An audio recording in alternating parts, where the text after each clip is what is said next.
XboxEra podcast is powered by you. And if you want to support us, you can do so via Patreon. Just head to patreon.com/XboxEra. And as a thank you for your support, you get cool stuff and we get to keep doing what we do. Now let's get into it.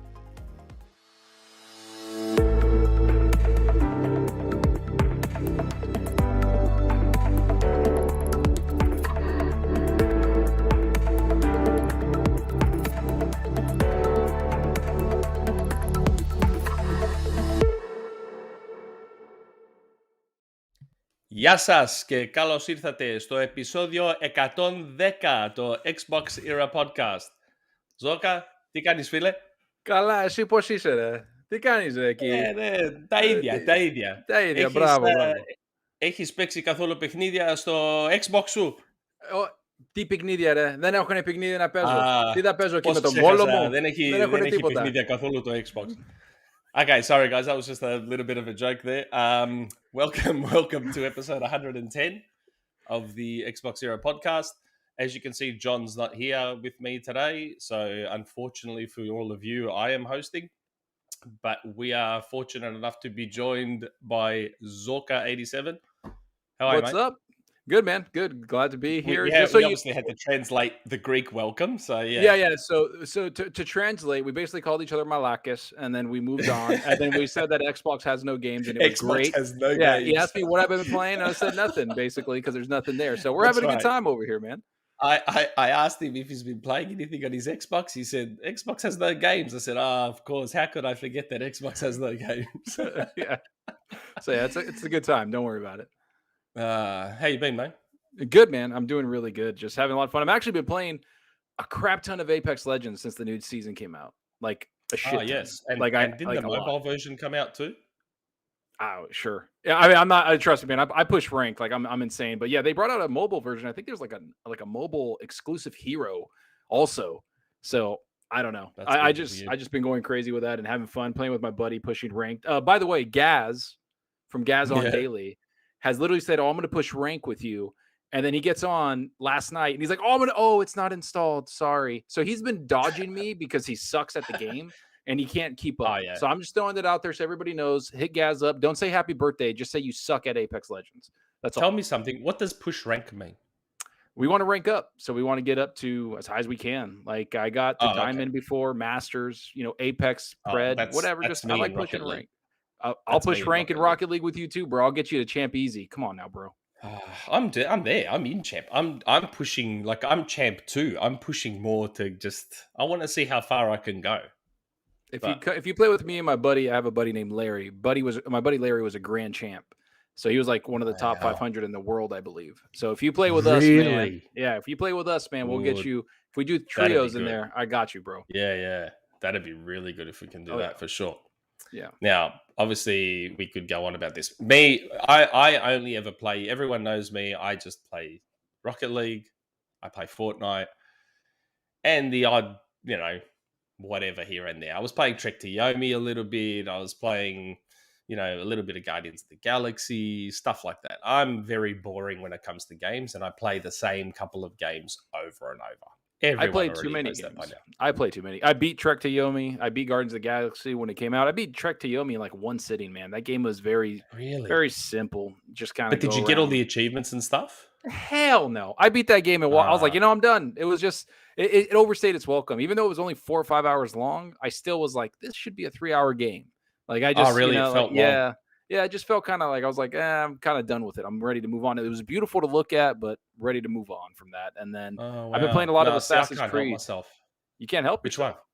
one? Oh, Valhalla. I've been going through that. I have I think I'm like 40 hours in now. Jeez. I play too many games, man. I tell you, this is what I freaking do. Yeah, see, I don't play enough of them. I go to play something. Oh, actually, I do play Halo as well because of the new Battle Pass and whatever. Mm-hmm. But I find that I'll go to play something and then I just want to play Rocket League. That's all I want to play. I'll start Rocket League. I'll have a few games of Rocket League. And then like 4 hours go by and I've played like so many games of Rocket League. It's just... You really need to play with me then, man. We need to play Rocket League because I'm super intense in Rocket League. I'm super intense. Oh, yeah. I get sweaty as. It's like it gets I call people out. I talk shit, and like Oh my buddies. yeah. If somebody talks shit to me in a game, I don't know what happens. I just get like I heighten my skill level by like tenfold, and I just get really mad. I get like full white line fever. I'm like, blank out. I'm like, what happened? They get toxic, like you know how you get those situations where 10 seconds into the game, you cop a goal, and straight away the other guy's like, what a save, what a save, what a save. I'm like, oh, it's all over now. Like, you just get so pissed off. You're like, oh, what a save, you son of a like you mother. I get so toxic. I get toxic as there's chat now. Do you know that? Yes, I know. There's voice chat, so it's gotten worse. Yeah, but your teammates get like, so if I play with like randos, they'll be like, oh, what a whiff, bro. And I'm like, dude, I'm about to whoop your, like, I get so yeah. I had that yesterday. There was a guy who was just being toxic as, so I got onto the voice chat. I'm like, dude, you are worthless. Don't sit there talking to me like that. I'm like, you are absolutely useless. And I'm just like losing it at him. Just, it's dangerous. This voice chat thing is dangerous. Yeah. Can I just ask, but anyway, where's your, John, is he not here because there's 2 Greeks here? I'm just asking. I just want to know. Probably, because the last time I had a Greek on, he didn't show up either. And I ended up hosting with MVG. It's starting to be a trend here. And I'm not liking this trend, Malaka. Yeah, I'm going to need you to get on here when I'm on here one time. Yeah, I'll have to do a test. I'll have to find someone else to Greek to chuck on and see what happens. Don't even say that they're Greek. Don't even say that they're Greek and then get him on. And then right when he's on, be like, oh, they're Greek. And if he leaves, they're Greek. We know. And see if something pops up. Dodgy as. Anyway, we could talk about Rocket League all day, I am sure. But we should probably get to the news. And apparently, in what is arguably the biggest deal of 2022, the Xbox Series S outsold the PlayStation 5 for 1 week in Japan. Apparently, this is like the biggest deal ever. Did you hear? Yeah, I actually tweeted about it. And I said, I was like, are we just going to act like this isn't a big deal? Like, I mean, first of all, I'm just saying in general, like, when's the last time you even heard Xbox Japan and good news? Never. Like, you like never a decade did. Ago. It was like it was in the 360 era when they were just like, oh, hey, look at all this advertisement. We're actually doing something pretty cool here. Like, we're making a little bit of headway. After that, it has been freaking just downfall, snowball of nothingness. So for them to even win, I don't care how they won. I don't care if PlayStation 5s got thrown into the ocean. I don't care. For them to even win is kind of a big deal. Like, that is actually like, oh, crap, they're actually making some headway there. Oh, look, I was being sarcastic, but at the same time, it was more like I kept saying, and I'm not going to name anyone because I don't like doing that, but like there were just certain journalists and influencers who felt like they were ridiculously traumatized by the fact that the Xbox Series S outsold the PlayStation 5 for one. Like it's one of the smallest possible wins, and it's a small win. It's a small little win in Japan, but man, the way that the response to it was just like they were so affronted by the idea that it's like assaulted, that an Xbox accosted console could outsell PlayStation for 1 week. It's not like it's lifetime. It's just 1 week. And oh my God, I couldn't believe it. I actually couldn't believe how upset they were over it. Like, yeah, I mean, it was just staggering. I saw some people upset about it, but I thought it was just like fanboys. Like, honestly, like I have a lot of people muted. I mean, everybody knows me. If you guys know me in the chat, you know me on Twitter. I don't really get involved with the stupid crap like that, the drama. I move on. I'm like, bro, whatever. I got other things to do, like play games, not be on Twitter. So I've seen it. I was like, oh, look at these fanboys. And I realized some of them were actually journalists from like sites. Yeah. And I'm like sitting there and I'm like, what? Like, what are you doing? Yeah. And then they start saying like, oh, then they say Xbox has this. Like, oh, you're doing this. You have time to do whatever because you have no games. I'm like, bro, too bad games didn't take your dumb ass off of Twitter. Move the hell on. Get out of here. It's like I hate stupid people like that. Oh, man. And the thing is, like, just the excuses that keep coming out. Oh, well, PlayStation 5 had no stock. And this, so all that's left is the Series S. Like, why does that excuse keep getting brought up? If someone doesn't want an Xbox, they won't buy an Xbox. They won't just buy one because the thing they want isn't in stock. Yeah. Like, that's not how that works. If I don't want something, I'll wait till it's available. Yeah. I'm not going to go to a restaurant and want a burger. No. It's like, I'm not going to get a burger. Then I get to the burger joint. They're like, sorry, all we have is this plantains and a couple of other cashews. You want that? Yeah, sure. Might as well. I came here. No, I go figure something else out. Like people don't just get like, they feel like they make it sound like they're getting tricked. Like it's, I go for a PS5 and the cashier slides the S in there instead. And they're like, sounds good. And they just move. It's not what they go there intentionally to buy it. Not to mention a lot of it is bought online. So they intentionally buy this online. Like, that's right. Get your heads out of your asses. If I want a PlayStation 5, I will wait till I can get a PlayStation 5. I'm not going to get an Xbox if I don't want an Xbox. Like that's not how that works. Like these people buying Series S's are buying them because that's like I could maybe understand the argument of buying a Series S because the Series X isn't available. That I could understand. It's like, well, it's still a new Xbox and it still plays the new games. Just whatever. Yeah. That I could maybe buy.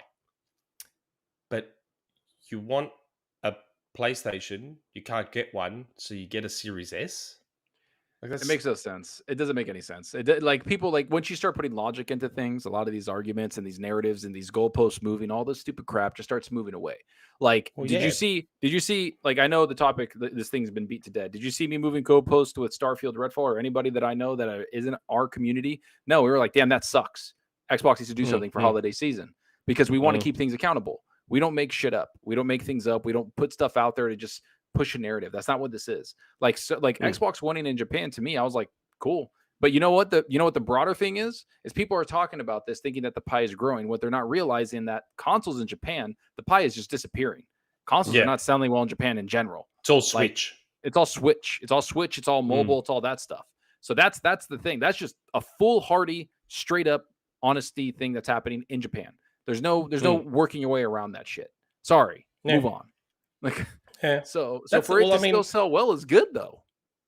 Yeah, I mean, good on them. Like, and the funny thing is, like, with last time I think this happened was with the 360, but with the 360 it was a different context because back in the 360 era, Microsoft money had a lot of Japanese games, so they effectively forced is the wrong word. Lost Planet, Blue Dragon, a lot of these other games that were exclusive to the console during the 360 era.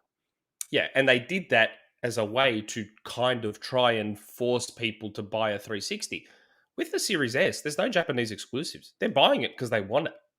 No. Like they're buying the box because they want the box. But let's put credit where credit's due. Phil has been going out there a lot the last couple of years. He's admitted that. Like he's full-heartedly admitted. And he's, they're locking down just the third-party deals. And it's not even a deal. Just like, hey, you're making this with the PlayStation. There's no exclusive deal with PlayStation. Can you just make it for Xbox? We'll help you with the engineering of it. We'll help you get this stuff going. Just put it on there. Like Nier Automata, stuff like that. All these games that are in Game Pass, the Yakuza series, all these things, people are like, oh, I can actually play this here. And I can just get a Series S and not worry about it. All right, cool. Sounds good to me. Why not? Yeah. Why wouldn't you do that? Yeah, that's exactly right. Yeah. It's just, I don't know.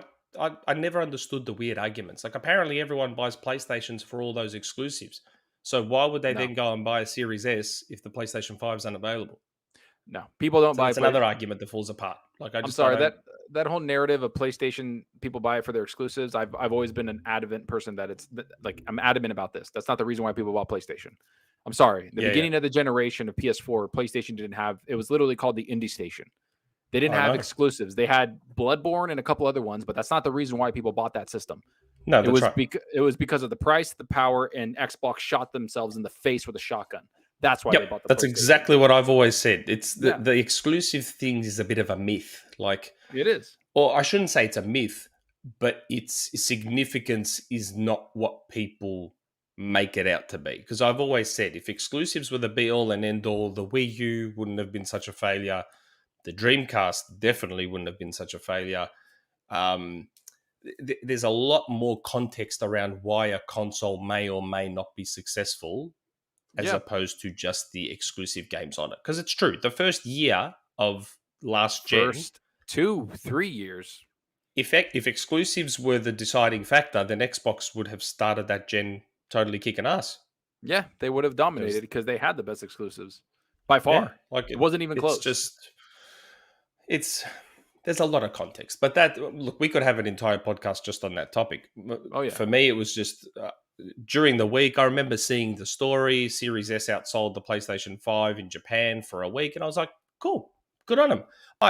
Just like the last time, I expect status quo to return by next week. Yeah. Like, good on them.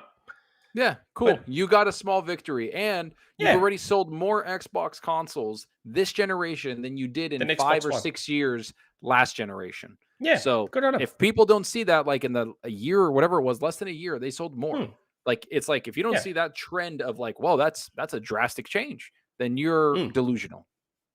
Yeah, like I said, it's a small win, but it's a win nonetheless that I'm sure they're very, very happy with. You know, it helps, like, because the thing is, I think the significance comes in the idea that if Japanese developers and publishers see that they're doing decently in Japan, they might be more inclined to port their game to Xbox. They're like, oh, well, okay, if Xbox is doing okay, let's put it on there. Yeah, that's all. I mean, it's been proven multiple times, right? Like, look at all these third-party developers porting everything to the Switch because the attach rate there is insane. Correct. And the sales rate are insane. So they're like, yeah, it might be worth doing that. And they get good numbers. And they're like, you know what? Yeah, we can down the graphics, down the resolution, down this, kind of make it a little bit lesser of an experience, but we put it on the Switch and people are going to buy it. That's right. Boom. That's it. That's what they're going to do. And that's what Japanese developers are doing with Xbox easily right now, especially if you could just throw it in Game Pass. And they're just like, put it in there and then we might get a new audience. Who knows what happens? Yeah. That's right. Like I said, it's a small win. I don't think anyone on the Xbox side was, as far as I know, was making a big deal out of it. But I think a lot of the news outlets took a hold of it, and I think that's what got it blown out of proportion and why a lot of people seem affronted by it, because news outlets were reporting on it. But people need to forget we're in a bit of a lull period for news at the moment. It's the calm before the storm because E3 is coming. So news outlets will look even for the smallest things to have as news because they need something for people to click on. That's why even I ended up in an article, because there's not much news at the moment. Like that just should go to show you how quiet the news cycle is. I was in an article. Like, what more proof do you need? Right. What more proof? If Nick is in an article, it's a slow period. Then it must be a real quiet. It must be real. Period. It must be there. People are like, yeah, let me look through this little freaking dumpster over here. Oh, hey, well, let's go with that one. Yeah. There's a nugget there. Let's run with it. Let's do it. Now, this next thing popped up fairly last minute. I just added it to our show notes like earlier this morning. So there was a story, and I didn't read into it properly, but there was a tweet from Jeff Keighley that apparently, so EA is looking apparently for a potential merger or a sale, and apparently there was a deal with NBC Universal. Was it, Jesse? Correct me if I'm wrong. Yeah, it was the Comcast guy. Yeah. Like, apparently it came out that there was a deal between EA and NBC Universal or whatever about a potential merger, and it fell through. And the only reason I mention it is because we've mentioned on this podcast before that, you know, deals like these acquisition deals, there are so many talks going on behind the scenes that people don't know about and will most likely never find out about unless stuff like this comes out. So we had Ed Freeze on the show who revealed that Microsoft nearly bought Westwood. Microsoft tried to buy Blizzard back in 2001 or 2000. Now we have this EA thing. Like, I guess the point I'm trying to make is that talks like this are going on all the time behind the shadows, behind the scenes. That, you know, it got revealed back a while back that Xbox tried to buy Nintendo and da-da-da. This sort of stuff is always going on. And I think that's a part of the reason there's such an active acquisition rumor scene, if that makes sense. Like, there's all these different people that come out and are like, I've heard this and I've heard that and I've heard this. I wouldn't be surprised if a lot of what they hear, they are actually hearing it. Oh, yeah. Because these talks are always happening, but because so much of it falls through, you never hear about it. So I find it interesting now that EA is sort of Plus, it's not good to do that because then you get, it's called illegal. People can't be doing that. That's what I literally, said. I said, yep, can't talk about it. Can't do anything about it. And that's why these things are breaking out right now, because the deal probably did fall through, so it's not happening, so they can talk about it or they can mention it, say, oh, we did this and that. So like EA is being sought after by Amazon. I think Disney's in there. I think Apple's in there. NBC, Comcast. A bunch of people are in there for this. And there is I think Jess put out a tweet talking about, like, if anybody would buy them, because, Microsoft's knee deep right now. Like, what did Smith say? He's about midpoint for that Activision Blizzard deal. They're knee deep in that. Who would buy them? Who would you want? And honestly, the only one I can think of that I would want is Amazon. I know that sounds weird. If it had to go down, obviously I want them to stay independent. But if it was Amazon brings pretty much all their games to PC, and they're not afraid of talking about console ports. Like Lost Ark is on PC, then they're like, yeah, we're looking at console. You look at New World PC, and then we might look at console. So they're more open to being in the gaming industry, but becoming more of a multi-platform game industry. And I want multi-platform. I don't want something to be exclusive somewhere. Like, that's why I like Xbox that got Activision Blizzard, because I can play it on my console and I can play it on the PC if you want. PC. You're not stuck to one box. And that's what I've always wanted. Yeah. I mean, of those companies listed, I personally would probably pick Disney, but that's only from the perspective of it'd be good for Disney to have their own game publishing arm again. Like, EA would then become the reincarnation of Disney's game publishing arm. So all of a sudden, everything Disney is being done through EA. Everything Disney. Like, they wouldn't, all of us, like now, what we have now is Spider-Man, Wolverine, Sony. Marvel Ultimate Alliance was Nintendo.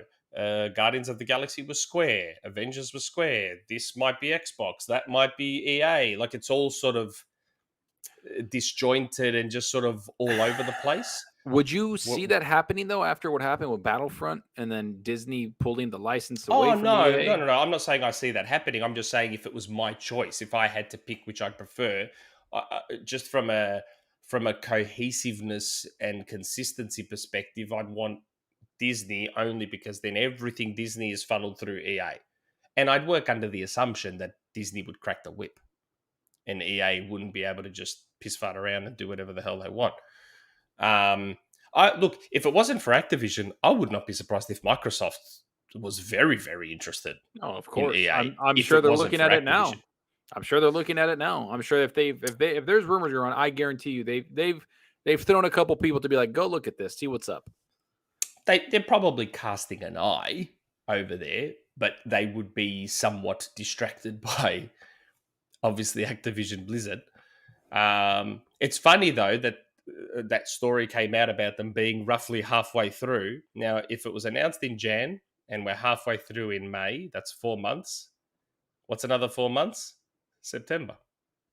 Yeah. I say that because I had originally guessed September, October is when I expect it will go through. That's just my personal guess. So it was interesting to see that in May, they're at the halfway point. Another 4 months becomes September. Yeah, I made a video about it on my channel, and I was talking about that. And I was like, all right, let's do some mathematics here, folks.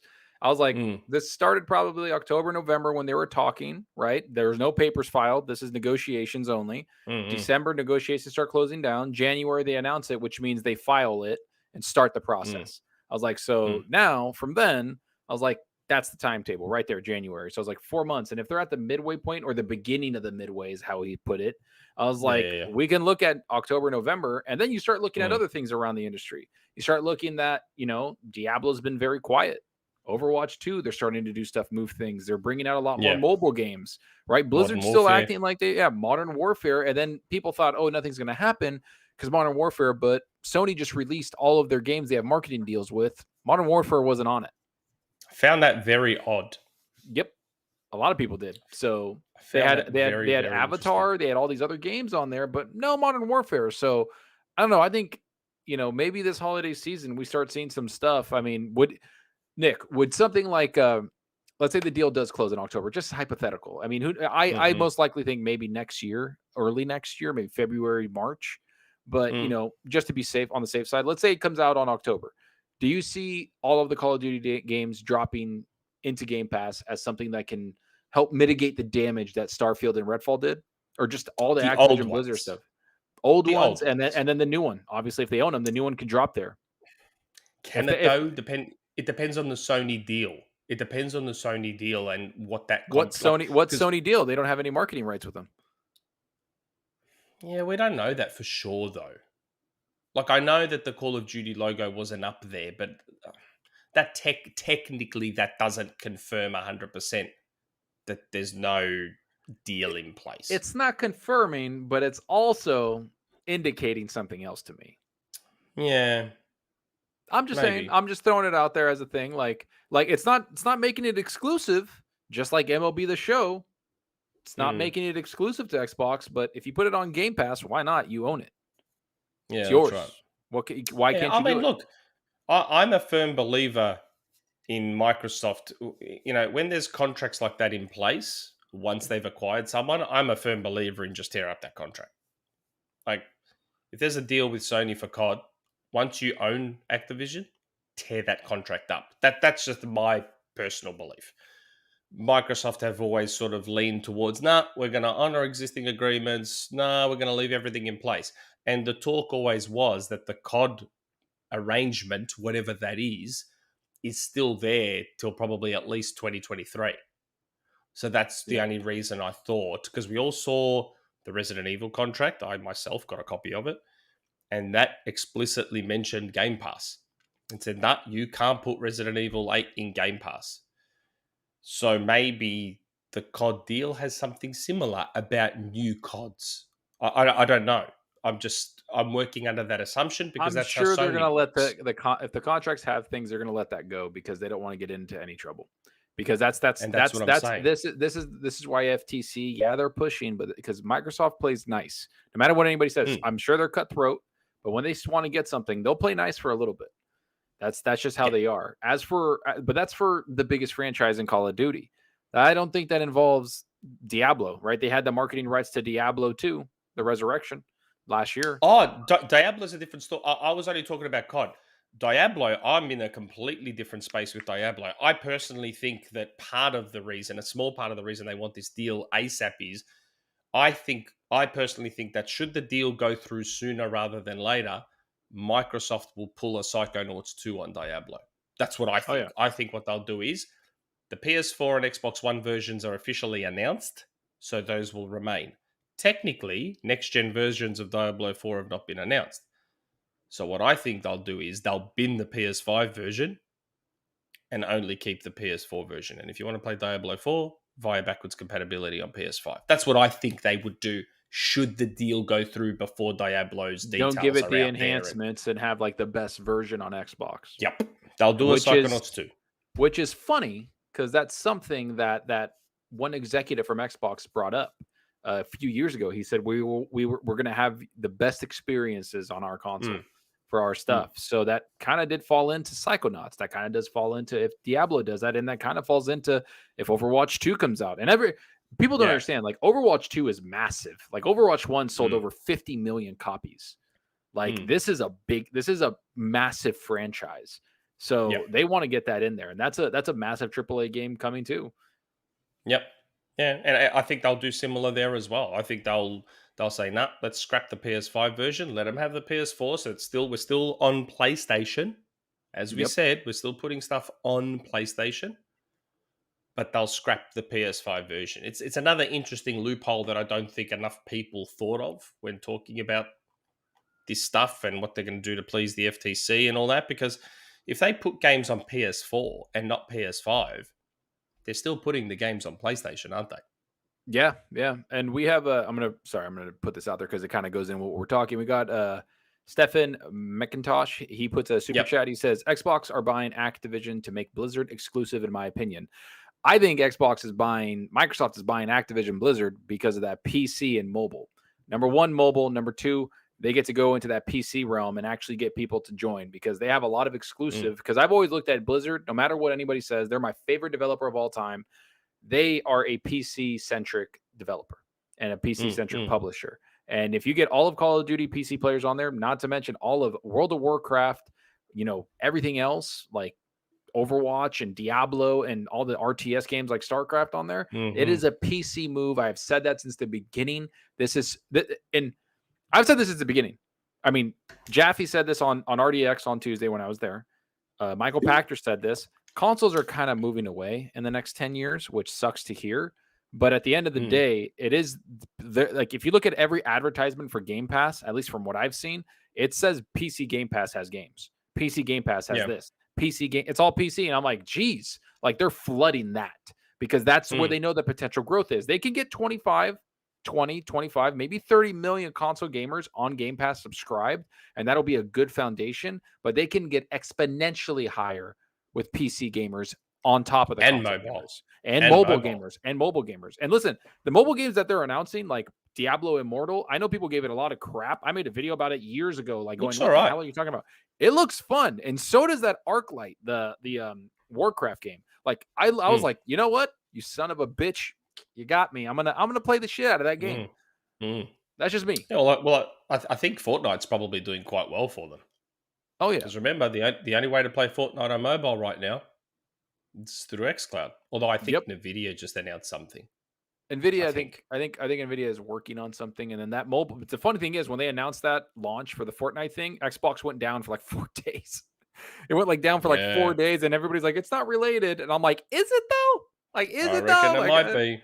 Yeah, I've got a feeling Fortnite might be doing really well for them because remember now, if anyone wants to play Fortnite on mobile, they've got to have an Xbox account right now. Yep. And that means all those microtransactions through mobile are all coming through Xbox. Like it was a pretty smart move. Yeah, oh yeah. And they get to screw over Apple as a bonus. Yeah. Like that's a win-win the big thing. That's the big thing. This gameplay, I'm watching the gameplay on the podcast right now of Diablo.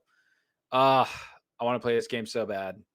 It looks so awesome, man. Like just it looks way more brutal. Like I love number 3. I enjoyed every game that Blizzard has made. I've loved, but this looks like old school Diablo 2 brutal, but with like this gen I just want to play it, dude. I just want it. I want it. I've been waiting 4 years. I've been waiting forever. I've been waiting 10 years.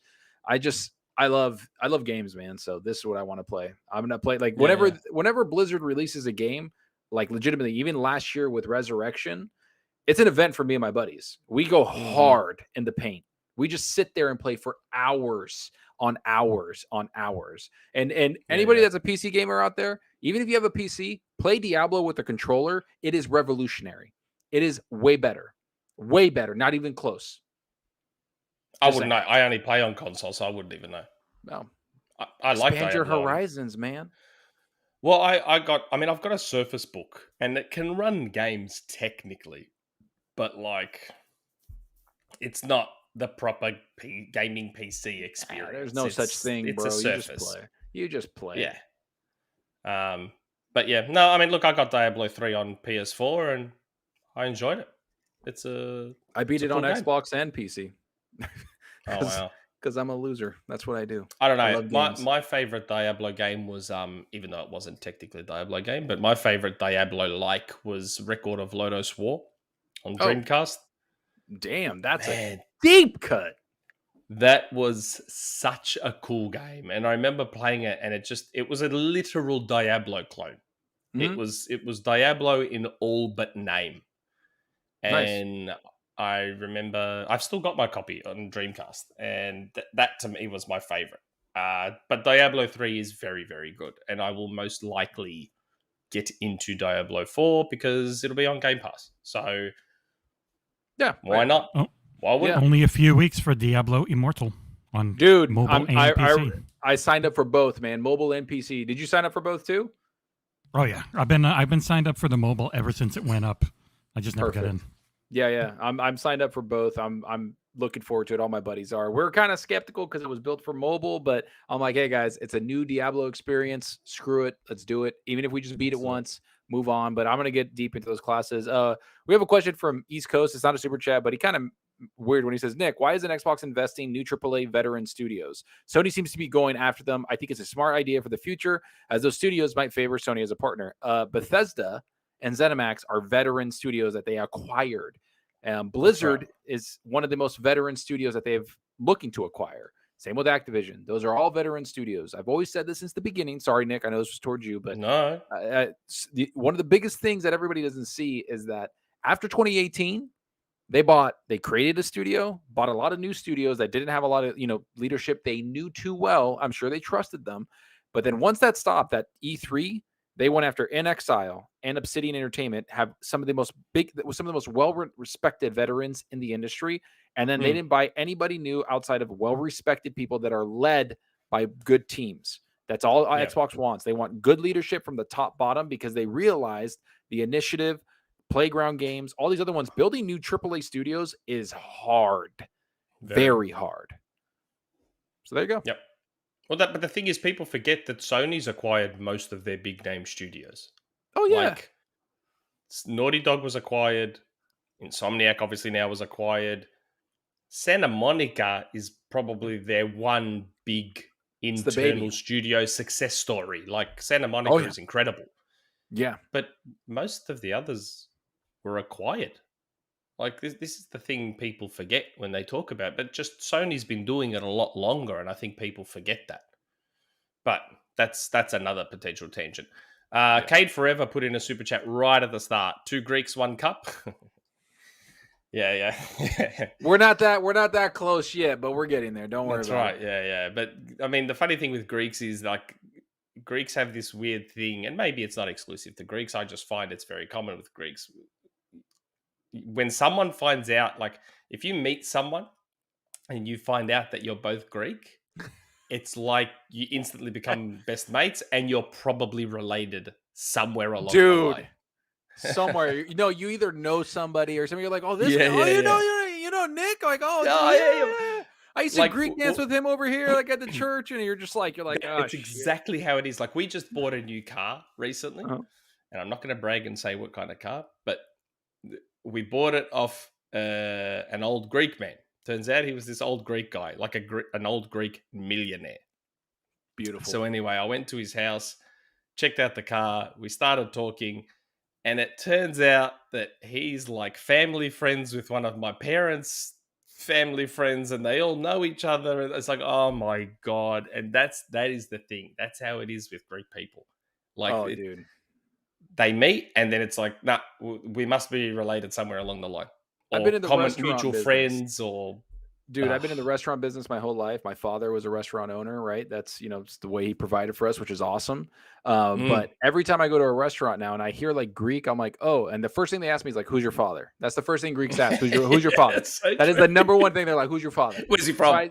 So where's he from? Well, and then my dad knows everyone, because he owned a restaurant for like 35, 40 years. So everybody knew him. And so when I say that, they're like, oh my God, that's your father? They're like, blah, blah, blah. I'm like, yeah, that's my pops. And they're like, oh, and they just start like Greeks. They'll come sit down. They come and eat, like they own the restaurant. They just come and sit down and have dinner with us. And they just give us food and they go, oh, have this. And they don't charge, man. Like that's like Greeks, they're very generous. And that's some of them are cool. Some of them are a little jackassy, but most of them, they're pretty good. It's funny people. You say that because, there's a cafe I go down to and it's owned by these Greek guys. And it turns out that they all went to high school with my dad and all my dad's cousins. And all the owners of this cafe went to the same high school my dad did. So they saw me and they recognized the face because I look exactly like my dad. Same. So every time so we go in then, and we talk and, we'll go there to eat something and then one of the owners will come, sit down, have a chat. He'll give a shot to everyone at the table, have a drink with everyone. It's like, oh my, they're just, man. They're the best. It's great. And I'm not saying like anybody else isn't, but like, honestly, like even if you're not Greek and you're kind of like, if you're family, like my best friend is Spanish and the other one's Filipino. Like my two best friends I grew up with, when they come with me and there's Greeks, they treat them like Greeks. They like love them. They're like, if you're cool with them, we're good, man. Like, they're very welcoming, generous people. So it's great. That's why when I found out Nick was Greek, I was like, this son of a bitch. I was like, what the? It's like, you're Greek. And then we started talking in Greek and I was like, he is Greek. Shit. I was like, oh, shit. Actually, I want to ask you something. It's something I noticed and I'm sure it's something you've noticed. So obviously when I talk English, you hear my Australian accent. When you talk English, I hear your American accent. But isn't it funny when we talk Greek, that accent just doesn't exist? It disappears. When we talk Greek, we all sound the same. Isn't that freaky? It Like, is we a little don't- freaky, but no. But like, see, this is the difference. How do you know how to say shoe in Greek? Papuchi. Papuchi. Papuchi. But do you say chi or tsi? Si.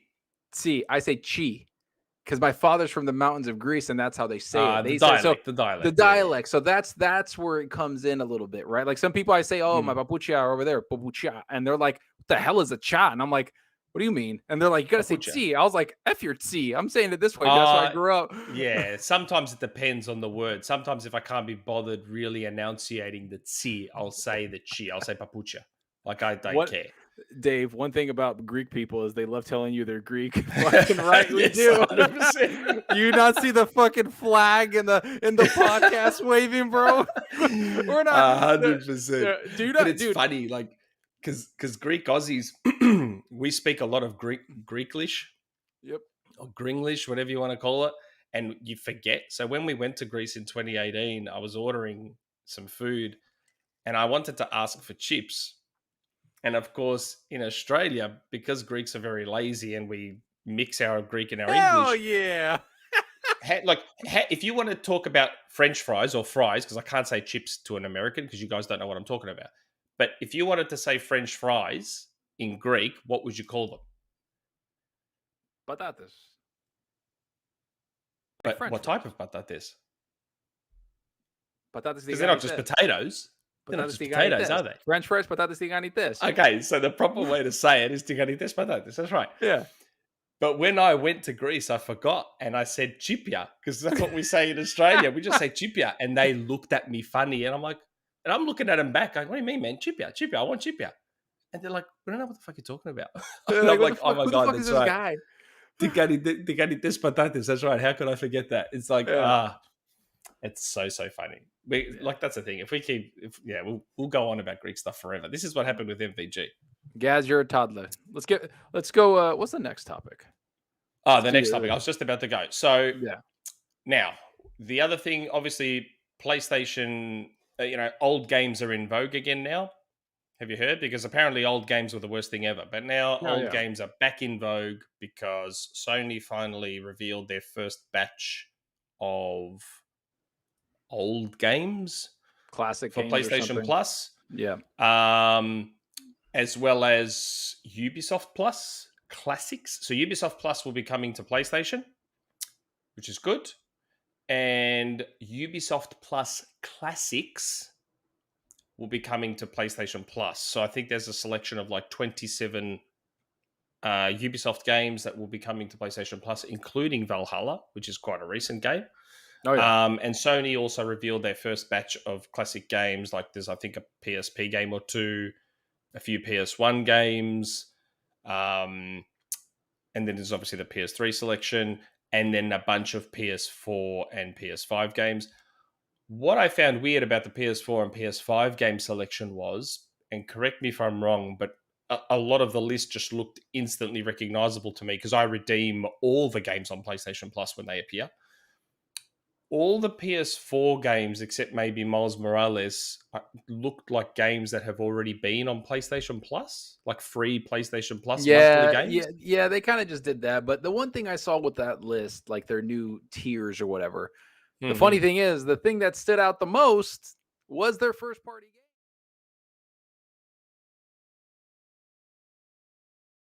It's like, Sony. The most impressive thing about this is your first party games. First party games. It's kind of like maybe this is something you should put through there, that you put your first party games in there day and date. Maybe that's what will attract people. I mean, they will eventually, but it's going to take them a little time, I think. I think that they need to adjust a little more, and like if you look at the PlayStation Studios, like if you look on screen right now, like it's all there. Like look how many, like all those games there are like insane. That's insane value. That's what I was like, hey, that's actually pretty good for somebody. Like I've played most of those games, if not all of them. So I'm kind of like, like it doesn't do anything for me as a gamer, right? Like as a hardcore gamer. But somebody that's joining the ecosystem, if they can just subscribe and get all that stuff, it's like, whoa, that's pretty insane value. So I think it's a step in the right direction. I also saw that they're doing some enhancements to some games for free, something that we've been advocating for a very long time from Sony, and they're doing that too. So, hey, I'm not going to talk shit. I'm not going to say anything bad. Step in the right direction, and I'm not going to compare this to Game Pass, because Game Pass has been around for 5 years. This thing is just getting kicked off. I understand PS Plus has been around for like 10. I understand that like all these other stuff have been around, but this specific new iteration of what they're doing has been around for a few months. It's a good start. It's a really good start. It's basically, really, for all intents and purposes, it's a similar start to Game Pass. When Game Pass first started, it was a bunch of old games. That's what Game Pass was, and even then, it was okay. Oh yeah, that's the whole point. But obviously, it really took off when Day One games were added, and I'm sure Sony's service will be similar. Once they eventually add Day One games, it'll just absolutely explode. Do you remember Craig Duncan from Rare, the Rare guy, the guy that runs Rare? When they brought out this is public. They talked about this. Phil Spencer and him brought out that Sea of Thieves was going to be the first game to come out in Game Pass as a first party game. And Craig Duncan said he was nervous. He was like, "What if nobody buys our game? I mean, nobody, and you get just everybody playing it through Game Pass." Phil Spencer's like, "That's completely fine. That's exactly what we would want then, right? That's like not exactly, but like that's cool. Hey, that's fine. It's cool. But if it's going to sell, obviously, but hey, and then 25 million players later, like I don't care what anybody says. That whole kickoff, like that's what Sony needs. Because Sea of Thieves, I don't care what anybody says. Sea of Thieves was the best game Xbox brought out last generation. New IP, 25 million people. It is insane. Like, it is one of the most successful new IPs of last generation. Don't care. You talk all the shit you want. But that thing kicked off Game Pass in the right way. That's just me. Yeah. Yeah. I mean, like I said, I have always been on board for old games. For me, the more old games, the better. I'm sort of over the collecting thing. I don't want to keep 100 boxes around anymore. I hate that I've had to keep my PS3 around, because as an Australian, we don't get, our PlayStation Plus isn't as good as yours, because we don't have PS. It's different. Oh yeah. We don't have PS Now here. So all of a sudden, PS3 games are gone. So not only are we paying more per month than you guys because of the crappy dollar conversion, we also get an inferior service. So I would love to not have to keep my PlayStation 3 around anymore, but it's not the end of the world. If I can go on having a PlayStation 3 and whatever Sony's latest console is on rotation, that I'm okay with, because that's how I am with Xbox. I have a 360 because there's certain games that aren't backwards compatible. So I have a 360 and whatever the latest Xbox is, and that's okay. I've gone all digital, man. I haven't bought a physical disc. I don't want to use disc. My 360s are dead. My 360s are dead. They have red rings. My PS3 actually died. I can't eject anything. It doesn't really eject. And I called and this was when there was no PS4. And I called Sony and I was like, "Hey man, can we? This isn't me. I looked it up. It's your malfunction." And they were like, "Just buy a new one." I was like. And I was like young, right? Like I'm a kid. I'm like, man, F you. I ain't buying shit. Like that's so I just went all digital. I just keep everything digital, just keep it there, whatever. I haven't bought like some people still buy PC physicals. And I'm like, how are you getting this? Like, I didn't even know they existed. I didn't know. I was like, dude, what, where, how, what, when, who the hell? But special editions, I like those. I kind of want to get a little bit of those. The statues and stuff, like the Gotham Knights one, Hargeet Chani. The homie, he's part of the community and everything. He's a really good guy, dude. Very awesome. He appears in our chat every now and again. Yeah, Hargeet's freaking awesome, dude. He me and him were trying to get the Gotham Knights physical, and I'm like, everything sold out. I was like, I'm about to buy the PC version, and I don't care. Like, I just want the statue. Like, so, but I don't know. Yeah, no, I'm the same on Xbox and PlayStation. I'm 100% digital. I'm probably 50-50 on Switch. And that's only because I have 3 Switches in my household. So game sharing will only cover 2. So in some cases, I'll buy a game digital and physical. So all 3 Switches can play that game. Do you play a lot of Switch? Sorry? Do you play a lot of Switch? Define a lot. Have you turned it on in the last week? Yeah. Yeah? Damn. Yeah. I No, can't. I I can't do I it. enjoy like Nintendo is kind of where I go for my single player games. Like I play the shit out of Metroid Dread, anything Zelda, anything Mario. I'm still working my way through Kirby. No. My single player fix is with Nintendo. I'm a little bit over the third person narrative, over the shoulder, slow walk Really? and talk cutscene. I'm getting over that genre completely. Again, it's more of a time thing for me. Did Like you like God of War? in 2018, yeah.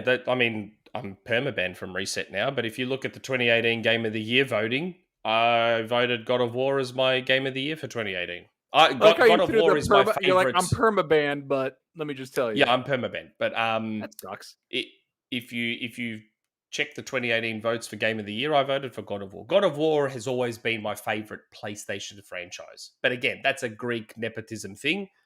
Because when I first discovered God of War, a game about Greek mythology, I was like, I'm going to get into this game. And I absolutely loved it. Did you play Phoenix Rising? Yes, that's a good game too. Dude, we're so. I also need to go back to that. We're not going to go back into the Greek thing, but we're so fucking stupid. Anything yeah. Greek mythology, like Odyssey, Assassin's Creed, I was like, oh, dude, I'm down. And I played that for like 200 hours or something like that, like 100 hours. I haven't played Odyssey. You son of a bitch. Play that I've got game Origins. Game. I did get Origins. Fuck Origins. I mean, and Origins they is great. They talk a bit of Greek in Origins. Like I'm walking around Egypt and you just because they have Cleopatra. Because they have Cleopatra in there. But trust me, Bayek is my favorite from Origins. He's my favorite assassin. He's my favorite protagonist. But Odyssey is my favorite Assassin's Creed game by far. It's not even close. Mine's number two is great. I actually recently beat number 2. Last year I beat number 2 Brotherhood and I think Revelations. I did the Ezio collection. I've beaten every single Assassin's Creed minus Valhalla because Phoenix came out and I liked Phoenix a lot more. And then I was playing Watch Dogs and then I was playing Valhalla. And just like you, I was like, I'm done with this third person shit. I need to do something else. It's just too much. Like even Origins, I started playing it, put a few hours in, and it just started to feel like Gya. I'm like, oh my god, this is Gya is work, people. It's work in Greek. It felt like work, and it's just. Although I heard it's getting 60. There was a rumor that it's getting it's getting that 60 FPS frame patch patch next month in June. I may go back. At 60. Yeah. 60 is a very enticing reason to go back, I think. But that's a tangent. Yeah. In the end, we started on PlayStation Plus and we've ended up on Assassin's Creed. But although it's kind of relevant because of Ubisoft Plus. Ubisoft Plus. Yeah, that's the whole thing. And then we heard the rumors that it's coming to Xbox anyways, like the classics and stuff. And it might be coming to Game Pass. There's rumors out there like that all over the place. Yeah. Ubisoft's getting in it, man. I don't know if I am subscribed to Ubisoft Plus on PC. And I can, if I own the game on Xbox, which I do, I own Valhalla there also. I can just transfer from the two. Like I have a laptop because I don't live with my parents. So when I go visit my parents, I'm there for like 2 days. And I just hang out because I just want to hang out with them. But at night, I'm just kind of sitting there and they're like, they're doing their thing. We're all doing our own thing. So I bought a laptop to just bring with me so I can just play actual games there. It's a 3080 laptop. I wanted to invest in it in case I needed to make a video also because I like making content. So I brought it there to get it and then it just transfers the saves. I play Valhalla there, come back home, play it on the Xbox. The achievements don't transfer. Through the Ubisoft account? Through the Ubisoft Connect account. Wow. You can play through multiple platforms and transfer your saves. It's freaking awesome. Yeah, that's great. So I hope they do bring Ubisoft Plus to Xbox because they have some good games, man. People I know hate on it, but they got some good stuff. And I think it'll be great value for both platforms. And then not to mention, good for Ubisoft because they can get into that console realm of getting that subscription service from people. Because to me, it's worth it. I play all Ubisoft games. I love their games. I love everything that they make. I've beaten every single thing they basically have. Riders Republic. People don't even know what the hell that is. That game is so fun. It's stupid. You just mindlessly play something. And aren't they bringing out that roller skating, rollerblading, rollerball game soon? I saw something. Apparently, there's a Ubisoft. I heard they stopped. They're going to stop releasing stuff because the last Far Cry 6, I believe, Riders Republic, Extraction, and then Dawn of the Ragnarok didn't sell well. And if you looked at the stock market, Unity, aka Ubisoft and their engine, it freaking dived. It went down hard. I get the whole market is down, but that went down in particular because their sales weren't that well done. And they're going back and redoing a couple things. They're kind of like adjusting certain games, right? They're adjusting that Defiance game. They're adjusting that BR game. They're adjusting a lot of stuff. And they're going to have a big event with I think they're working on 15, 20 games or some shit. Okay. Well, this is, I saw a tweet, apparently Roller Champions. It's called Roller Champions. That's what I was Googling just now. Apparently Roller Champions is coming out this week. It's a free-to-play 3v3 roller skating rollerball thing. Oh, I'm very interested to see what that's I can check it out. I have Ubisoft Plus. I'll just install it and check it out. They also have the Prince They also have the Prince of Persia games in there, like the older ones. So those are those classic games. And I know they're remaking the first one, Sands of Time. of Time. So I'm looking forward to. I loved Prince of Persia, man. That game was so good. Too. I love those games.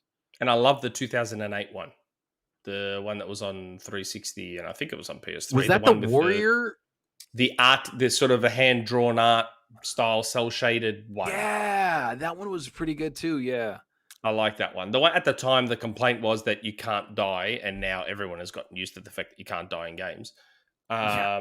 Who dies? And it went backwards compatible, and that was one of my favorite Prince of Persia's, that one. You know, the one where you had the claws, one of your hands had claws, and you could run along a wall, and your claws would scrape along the wall, and you had the AI sort of, not AI part. And you had kind of like the wraparound red scarf thing that I really liked that Prince of Persia. I thought that was a good one. Sands of Time was great. So the remake interests me. It's been delayed for 2 years though. Wasn't it supposed to come out last year? And they're like, we're gonna be back later.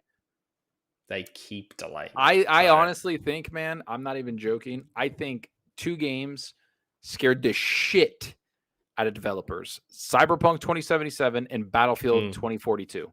I think those 2 games scared the crap out of every developer out there. They're just like, nah, man, I ain't even fucking with it. Delay. Even Halo to a lesser extent. Halo reviewed very well. It did. Halo reviewed very well. The campaign to this day, I hate that there's no co-op and it pisses me off. But at the end of the day, the campaign was a lot of fun. I enjoyed it. It was one of my favorite Halo campaigns. I played it by myself. The gameplay was so good that every time I was playing it, I was lost in that world. I have over 1,000 achievement points in Halo. I played the hell out of that game. Yeah, I've got a lot too. And so the multiplayer, though, I think needs a little work. And I think not having Forge in there where fans, the community can make maps is a massive deterrent. Yep. But that's, hey, look, I definitely don't want to get into a Halo tangent because that could go for 3 hours on its own. But while we're talking about PlayStation Plus and Ubisoft Classics and older games, something else that seemed to get revealed just randomly on Twitter by Ben Studio is that some of these, I assume it's only some because I don't think there's been an official announcement, but it looks like Sony has figured out a way, and I think there was a patent for this, but Sony has figured out a way to get trophies onto the old games, like the PlayStation 1 games. Because I do remember seeing a patent for that a while back. Like a patent was revealed that they are looking to work out how to get trophies on old games, and it looks like they figured it out. Which, look, I've said on this podcast before, because I know for many years people have wanted achievements on OG Xbox games, the backwards compatible OG Xbox games, where I've always been an opponent to that. I don't want achievements on old Xbox games. Because achievements tap into a part of my OCD that I don't like. I would prefer those. Yeah, I would prefer those old games don't have achievements, because what will happen is I then won't be able to just play those games and enjoy them. I will end up seeing that they appear on my achievement list, and I will be driven to then try and get those achievements. So what happens is I just avoid the games altogether, so I don't have to worry about it. That is why I would prefer that they didn't have achievements. That's just a me thing. Like the other day, Microsoft currently has a fighting game sale. So I went and bought Dead or Alive 3, Dead or Alive 4, So I now have, I mean, I had them on disc, but again, I'm digital.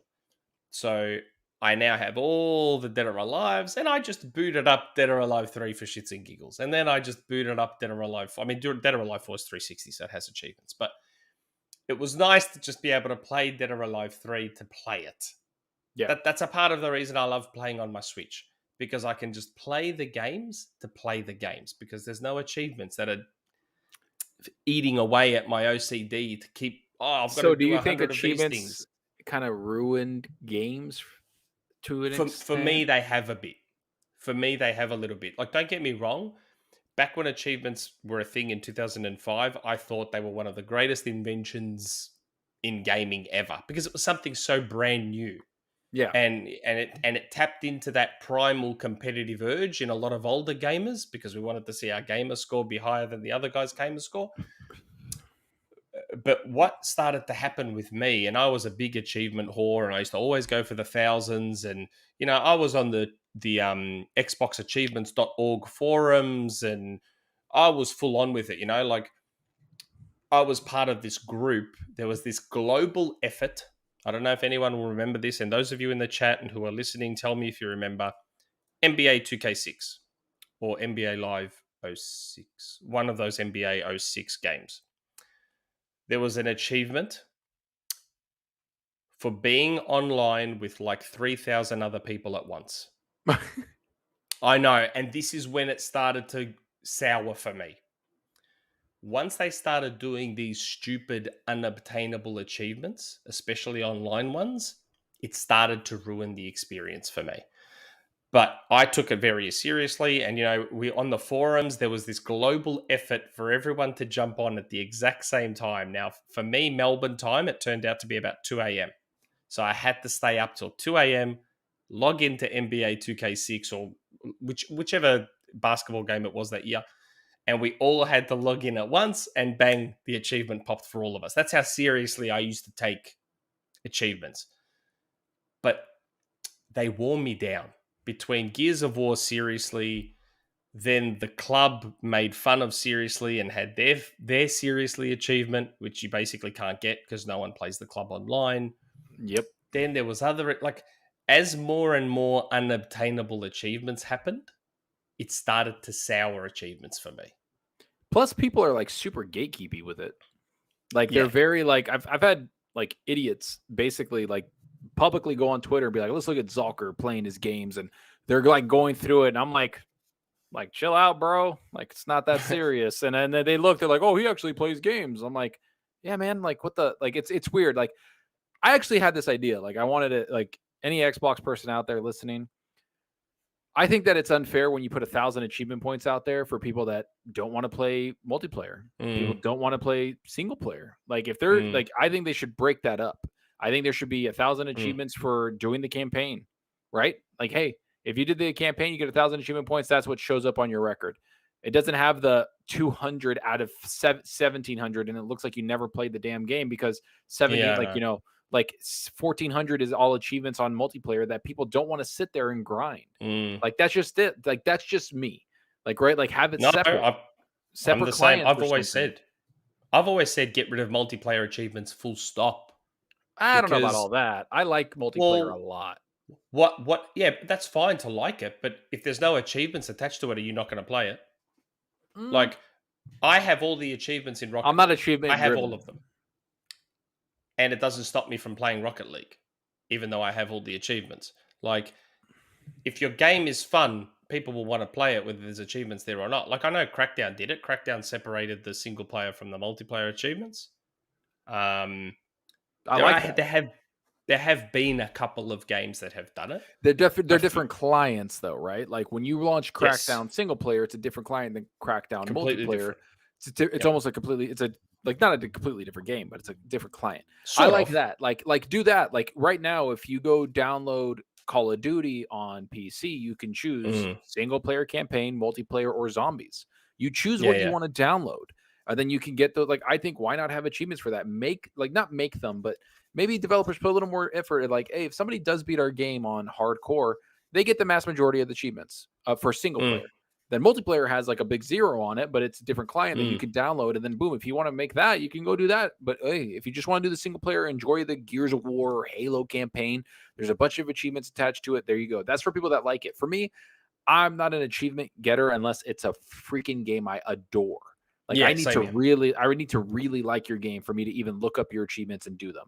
Like Trek to Yomi, I have like 200. Halo, I was just playing it. Like I legitimately was just playing Halo multiplayer and single player, and I got over 1,000 because I do everything in games. That's what I just like gaming.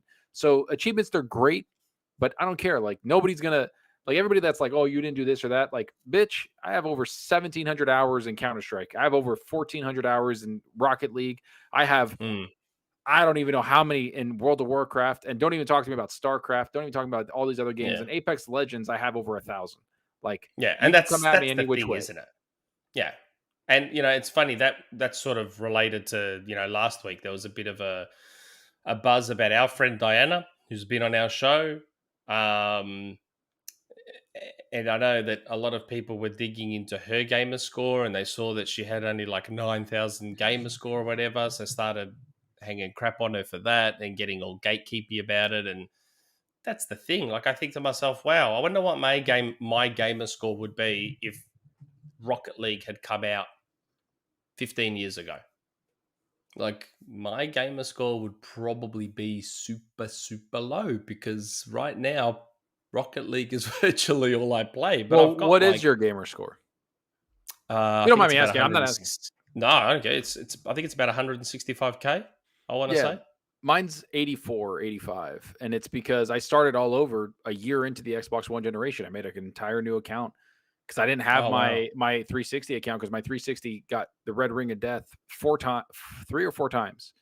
And I just was like, I'm done with Xbox. I was so pissed because I was young. I didn't, I was a student. I was a kid. I was in high school. I'm like, you don't got money to keep buying this shit. So like that's why I was mad. So I started all over. And so like, this is just all one generation of achievement points, which is great. Like whatever. But at the end of the day, like with your friend, I'm sorry, I forgot her name. Diana, like to me, if you're going to talk about games though, if you're going to be somebody that influences people, you need to play the damn games. That's just me. Like if you're going to take that responsibility to give feedback on something that could influence someone's purchase and their hard-earned money, I need to play the game. I feel a personal responsibility to do that. That's just me. If I'm going to review a game, if a developer trusts me enough to review a game. But that's talking about a specific game, though. Every game. If you're going to talk about anything, you got to use it. That's just me. That's just me. Like I'm not going to sit here and talk about playing in the NFL. I don't know. I don't know. Like I'm not going to I can talk about things. I can be a fan about it, be excited for it, but to influence others to do something, I feel like you need to be coming from experience. That's just being professional. That's me for an influencer. Like when I first started making videos, I remember my first video had like 3 views. I'm not even joking. 3 views. And I was like, cool. 3 people watch my shit. And then the next one was like, 4 viewers. And I was like, cool. Like, this is awesome. And then the next one was 2 viewers. And I was like, what the fuck happened to the other 2? Where'd you go? Like, you know what I mean? But like in my head, I wanted to be responsible to those people. And even if it was 4, 5, 10,000, 50,000, I don't care. I feel responsible to those people to be honest with them. That's just me. That's personal. I'm not going to go through other people's accounts and look at what you did. But at the end of the day, I need to know that you played the game. I need to know that you've played it so you can come from experience where I've experienced. Because some people that are playing like Halo or anything like that, they're talking all this shit, but they're not fucking playing it. So I'm like, as a guy that has a lot of hours in it, like, why are you complaining? Even people that are like, oh, I'm just complaining about it to complain about it. I'm hating on Halo. I'm like, well, did you play it? Like, did you is it affecting you personally? Like that's just me and influencers, especially if you're going to go on social media. Like if you're going to go on social media, do you know how much shit I've gotten? Like, come on, man. Like, Jesus. Like, dude, especially you too, man. Like you're having articles written about you. Like I've had people mention me and like leak things that me and Dealer would talk about. Somebody that I know will talk about. And they're like, oh, Zalker and Dealer. So I'm like, what the hell? Chill out. Like, we're just talking on a pot. Like, chill. Like, what? Yeah, don't worry. I see a lot of that stuff. I see more than people think I see. But yeah, I mean, look, that's another tangent. For me, I brought it up because of the whole gamer score thing. Like, I don't think you can look at someone's gamer score and automatically assume they don't play many games. Because, like I said, I've put 2,500 was into Rocket League. But if Rocket League was one of the earliest games I played once achievements became a thing, then my achievement score would be super, super low because it would be the full gamer score for Rocket League and little bits and pieces for others. Because all I do now is I'll start to play a game and then just feel like going back to Rocket League. So I still You play got that a itch, lot. bro. You're like, I don't know what it is. I think because I also used to be a soccer player. So I used to play real football, you know. Yeah, I enjoy the act of playing soccer/football. I hate watching it. But I love playing it, and I feel like Rocket League taps into that part of me that used to enjoy playing outdoor and indoor soccer for so long. It's a derpy game, bro. It's so fun. It's just derpy. Like you're like, this is so skill based. And then you see people do flips, and you admire, and how do I do that? And you start, it's just. And now my 6-year-old's getting into it, and he loves Rocket League, which is great. Hey, guess what, Nick? You're a gamer. I don't care if you play one game. I don't care if you have 4,000 achievement points. If you play a game, you're a gamer. That's the thing. Like this whole gatekeeping side of it. But again, we've gone on another tangent. The story started with achievements on old games. So for those that love their trophies, it's great that those PlayStation old games will get achievements. There's been a lot of discussion about whether OG Xbox games can get achievements. I think it's something Microsoft probably has the ability to do. But given the fact that they appear to be winding down on a lot of aspects of the BC program, I probably wouldn't hold my breath for them adding achievements. No, to OG Xbox games. They're chilling. I again, this is just me personally. I hope it doesn't happen. Personally, if it does, oh well, it does. But I personally hope it does. It doesn't. What else has happened this week? Okay, well, the game that's been coming to Xbox for the better part of like nearly 2 years apparently is coming for real now, and that's Fall Guys. Fall Guys announced that they're going free to play, which I'm surprised didn't happen sooner. Right. And is coming to Xbox and Switch June 21st, I want to say. Yep. But it's good. They've put a firm date on it now. I assume they're going to stick to that because I know there's been a lot of people asking what the hell's going on with Fall Guys on Xbox and Switch. So it looks like we're finally getting Have you played it? I know my daughter... no. My daughter is super pumped. It's like the only game she plays on my PS5. She absolutely loves Fall Guys. Like I linked my Amazon account to her PlayStation account so she could get all the free Twitch Fall Guys skins because I have no interest whatsoever. So I'm hoping that they organize the account linking properly like Epic did because I don't want her to lose all that stuff because she's going to download it on Switch and Xbox straight away. And my son got all excited because he sees her playing Fall Guys and he wants to play Fall Guys, so he's super pumped as well. Me, I don't know. I had a quick go of it. I didn't like the way it felt. It felt a little bit almost janky for me. Yeah. I don't know. I wasn't a huge fan personally, but I know that a lot of people have been waiting. I have like 22 hours in the game. I played on it with the Switch. Me and my buddies play at night when they're drinking and hanging out, right? It's COVID, man. We're not going anywhere. So like we would just like, we saw Fall Guys when it was last year or whatever it was. We played it here and there. We own it on Steam. And so we would just go on there and just play and have a stupid time. Like that game is just stupid. Like you just play. I can see the fun in it. I can totally see the fun in it. I just know that personally when I tried it out, like my brother was playing and I tried it on his PlayStation.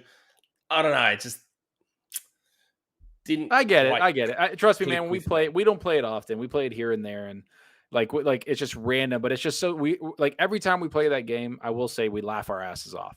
Oh, we just have a good time, especially if you were smashed, if you were drunk. Like, oh, dude, they're drunk. I'm having a good time. I have like one drink. I don't drink often. I don't drink that much. Yeah, I don't drink.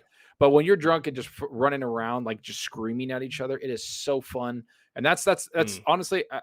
Every single time I will pick multiplayer, co-op, or playing with my friends over any single player game. Always, 100% of the time. Me too. Now, as I get older, don't care. As I get older, I find I'm exactly the same. Yeah. Yep. All right. Yeah. Now, in what is a bit of a bigger deal for me personally, as everyone that watches this show would know, so Fortnite has they sort of semi-announced in a way they've got a shared wallet. But I know that when they first did the cross-play stuff, V-Bucks were blocked on other platforms. So if you bought V-Bucks on Xbox, you couldn't use them on Switch and you couldn't use them on PlayStation. PC was the only, I guess, all-round platform where if you bought V-Bucks, it went kind of everywhere. Now Fortnite has announced that V-Bucks, the shared wallet, works across all platforms except Switch, which is a bit annoying because that's one of the main platforms my kids play it on. But it was great. I booted it up on PlayStation, and all of a sudden, all these extra V-Bucks that I had bought on Xbox were there, which is fantastic because I had to keep going back and forth depending on which platform of mine had more V-Bucks to buy something specific. So it's great now that it doesn't matter which one I happen to be on and buy V-Bucks on. Those V-Bucks will be everywhere. It just means now that Nintendo won't get any of my money, which is, to me, is a silly move by Nintendo. Like, because sometimes I buy V-Bucks on PlayStation and I give my money to Jim. Sometimes I buy V-Bucks on Xbox and I give my money to Phil. So, where now Doug will get none of my money. And this is why this whole thing that they do is silly. It was the same when PlayStation weren't doing crossplay. It's like, dude, I'm more inclined to spend money on your platform if you open up. You will get more of my money if you open up. Yep. So I don't understand why they block off. But I love that Fortnite is this... Might not have the infrastructure for it. Yeah. I love that Fortnite is this... It's more than a video game now, Fortnite. It's become this thing. Like, it breaks down barriers in terms of gaming barriers, crossplay, voice chat, now we've got shared money. It's this advertising platform, so the Obi-Wan series is about to come out. Guess what? There's an Obi-Wan Kenobi skin in Fortnite. There was a Doctor Strange skin. There was a Scarlet Witch that's right. skin. He's level 100 in the battle pass. There was Wanda. It's just become this. It's bigger than video games now. Fortnite. It's just this part of. I don't know. More than the zeitgeist. It's like this pop culture phenomenon now. It's. Everybody loves it, man. It's one of the biggest games in the world, and it's what Fortnite, a lot of people don't now understand. With no build. Have you played Zero Build? I played the Zero Build. Listen, for me, Fortnite's janky. I don't like the shooting. I think the shooting sucks. What? I think that... Oh, dude, the shooting sucks. No, it's like... Bro! No. Do you not play Apex Legends? I do. I got all 1,000 achievement points in Apex Legends. Apex Legends shooting is top tier compared to that. But hold on. First-person shooting and third-person shooting are two very different things. Gears of War shooting is top tier compared to that. No. Fortnite's better than Gears. Shooting gameplay? Not after they updated Gears 5 for the Series X, especially. It almost feels like a first-person shooter. Thank you.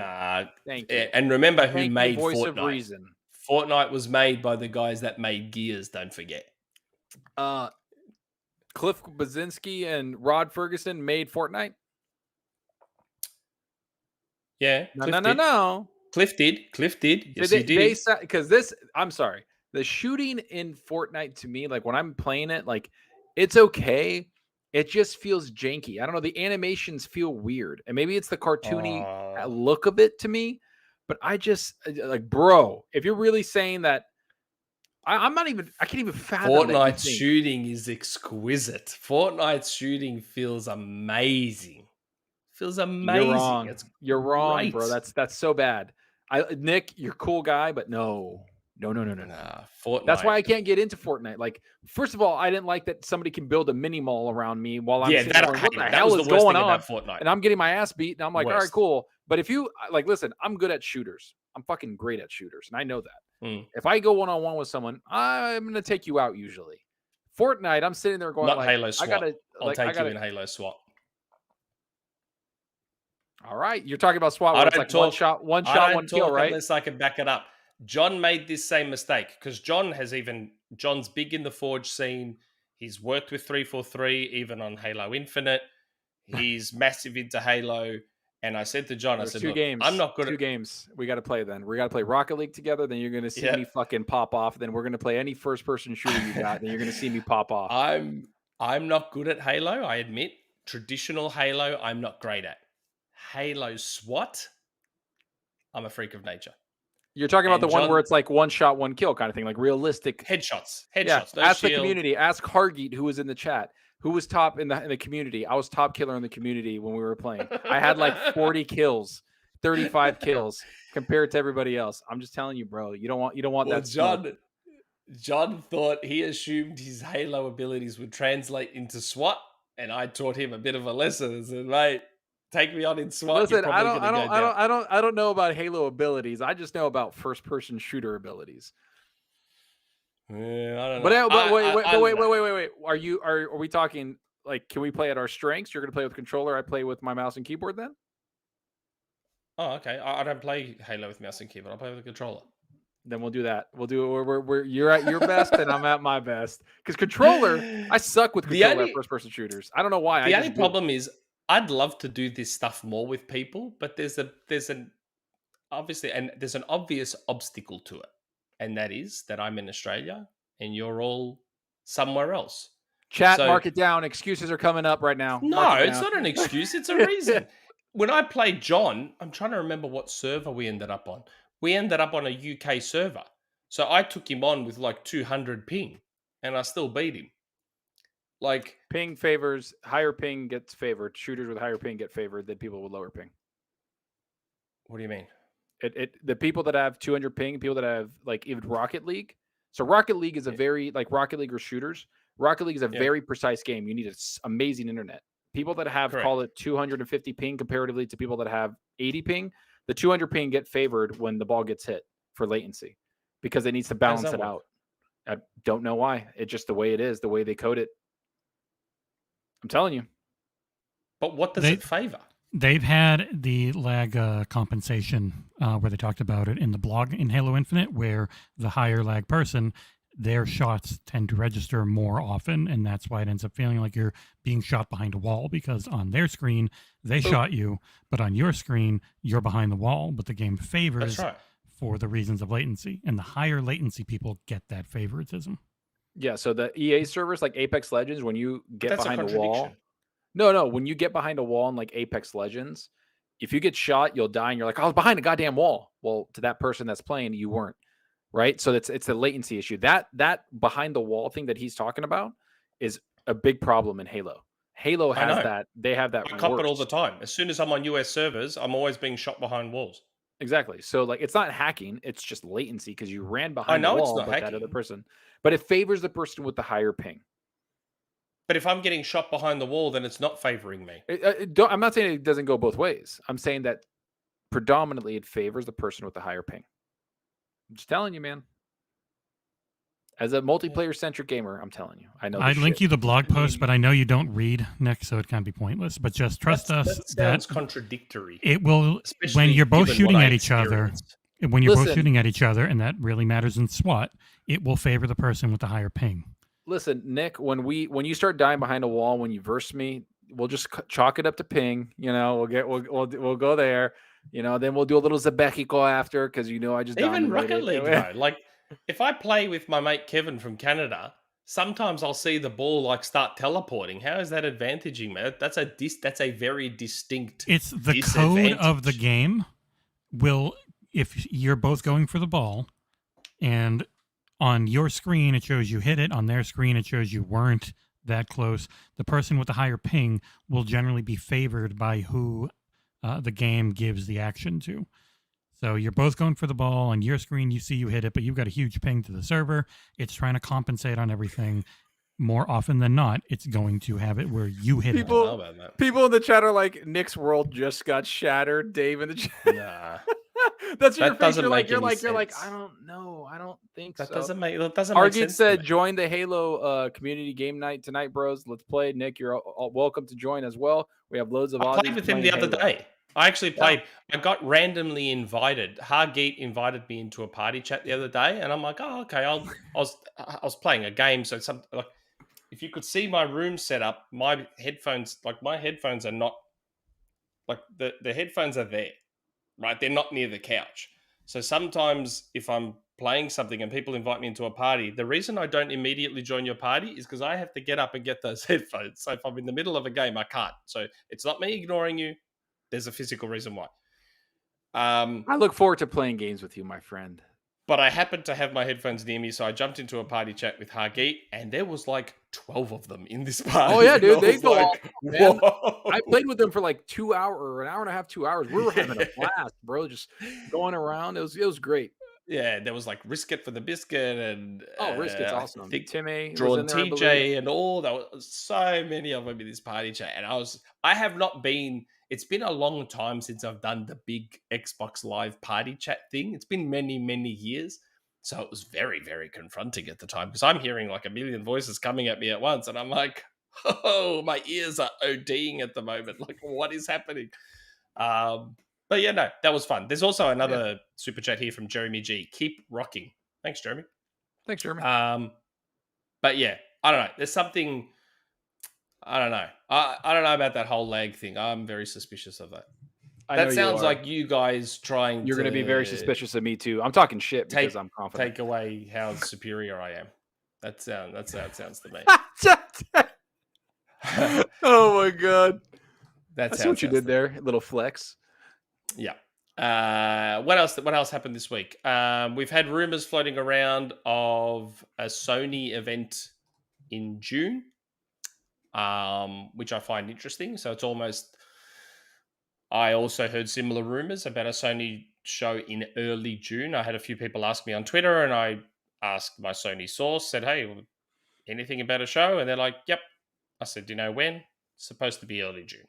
So I guess everyone's hearing the same thing about that. So it almost looks like Sony is sort of unofficially kind of returning to E3 in a weird way.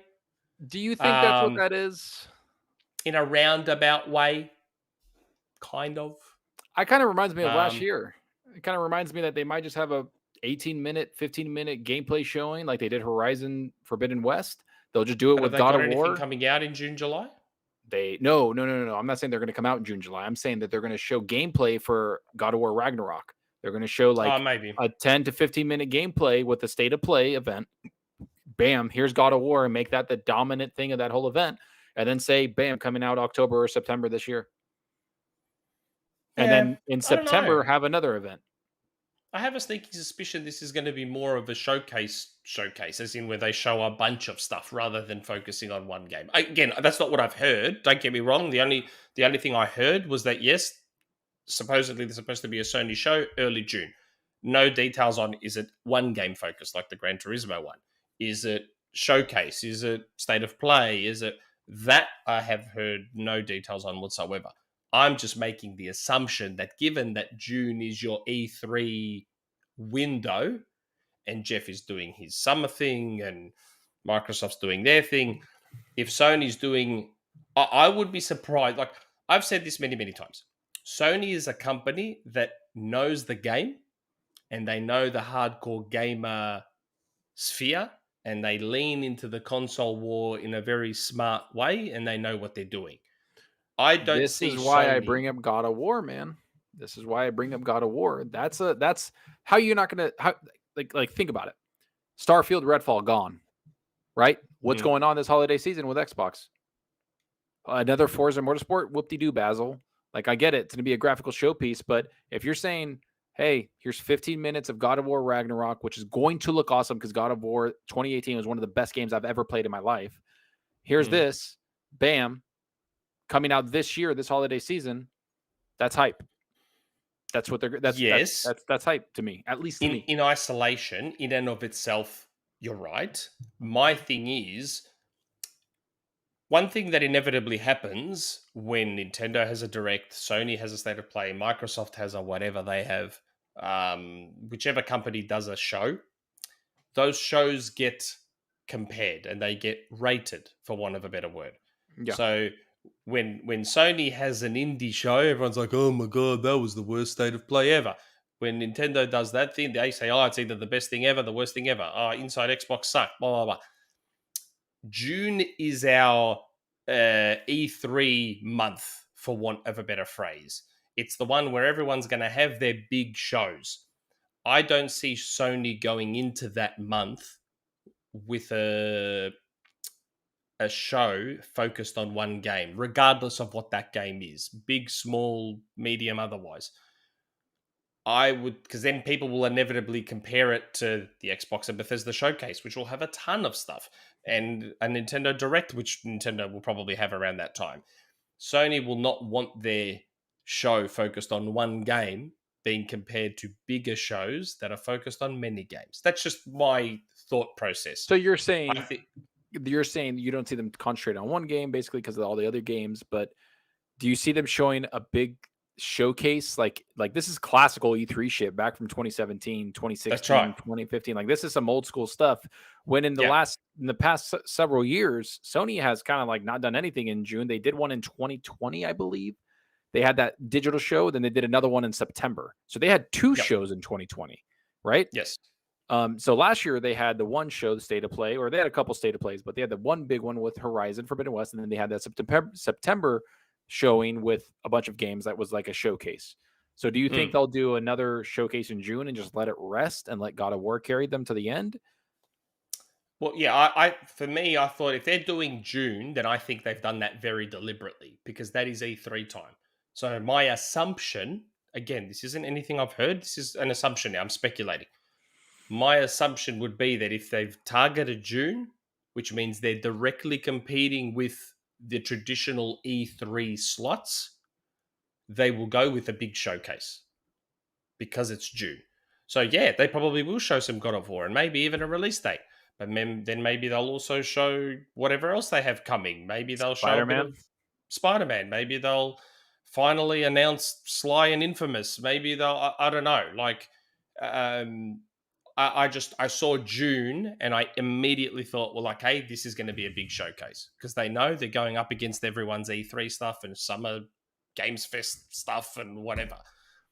I could be obviously very, very wrong, but I just think that I don't think they're going to come armed with a one game show when everyone else is doing their big traditional E3 thing.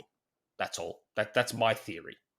I know what you mean about God of War. Don't get me wrong. But to me, a God of War focused show would get its own slot outside of the E3 window, I think. But maybe. They have a lot to announce. They have a lot to talk about. All the rumors, right? The rumored new studio within Guerrilla Games working on something. The rumored Factions game coming from Naughty Dog. Days Gone developers working on something. The Spider-Man 2. And then you look at Wolverine. You look at a bunch of games. There's a lot of things that they can talk about. And I know most people are like, Wolverine's so far away. I'm like, dude, Insomniac's probably one of their most reliable, dependable developers in the industry. Like they brought out Miles Morales and Ratchet and Clank within 8 months of each other. Like that is a massive undertaking that they did. Yeah, but I still think Wolverine's still a bit away. I think it's a bit away. Don't get me wrong. I think it's going to take a little longer, but I think Spider-Man 2 is going to be massive because they have a lot of those assets and they don't have to worry about programming, the swinging, all that stuff. It's going to be, like a lot of stuff's going to be reused in that one, but it's going to be next gen. And I get it. They're going to push the boundaries for certain stuff, but I'm looking forward to everything that they're bringing out, man. Like I know, like I'm an Xbox centric guy. I love Xbox, but I just, like I said, guys, gaming in general, I want to see, and I want Sony to be there. I do. I want them to show up in June. I want competition. I want Sony's show to be badass. I want Jeff Keighley's show to be badass. And I want Xbox's show to be badass because that just means more games for me as a gamer. I still hold out hope that something Insomniac is working on, even if it's just a smaller team, is at minimum, and they'd have to get Microsoft's approval on this, I think. I want a Sunset Overdrive remaster. That is what Go play it on PC. It looks beautiful. I beat it on Xbox. My PC wouldn't be able to run it. My PC wouldn't be able to run it. I'm just saying, like, I don't think they need to do it, and I don't think they're going to. Like, they legitimately, like, if you play, I beat that game on Xbox when it first came out, and then I went and beat it on PC through Game Pass, and it looks fucking amazing. It looks amazing. Such a good game, and I'd love a sequel. love a sequel. I'd give anything for Insomniac to make Sunset Overdrive 2. I don't care what platform it's on.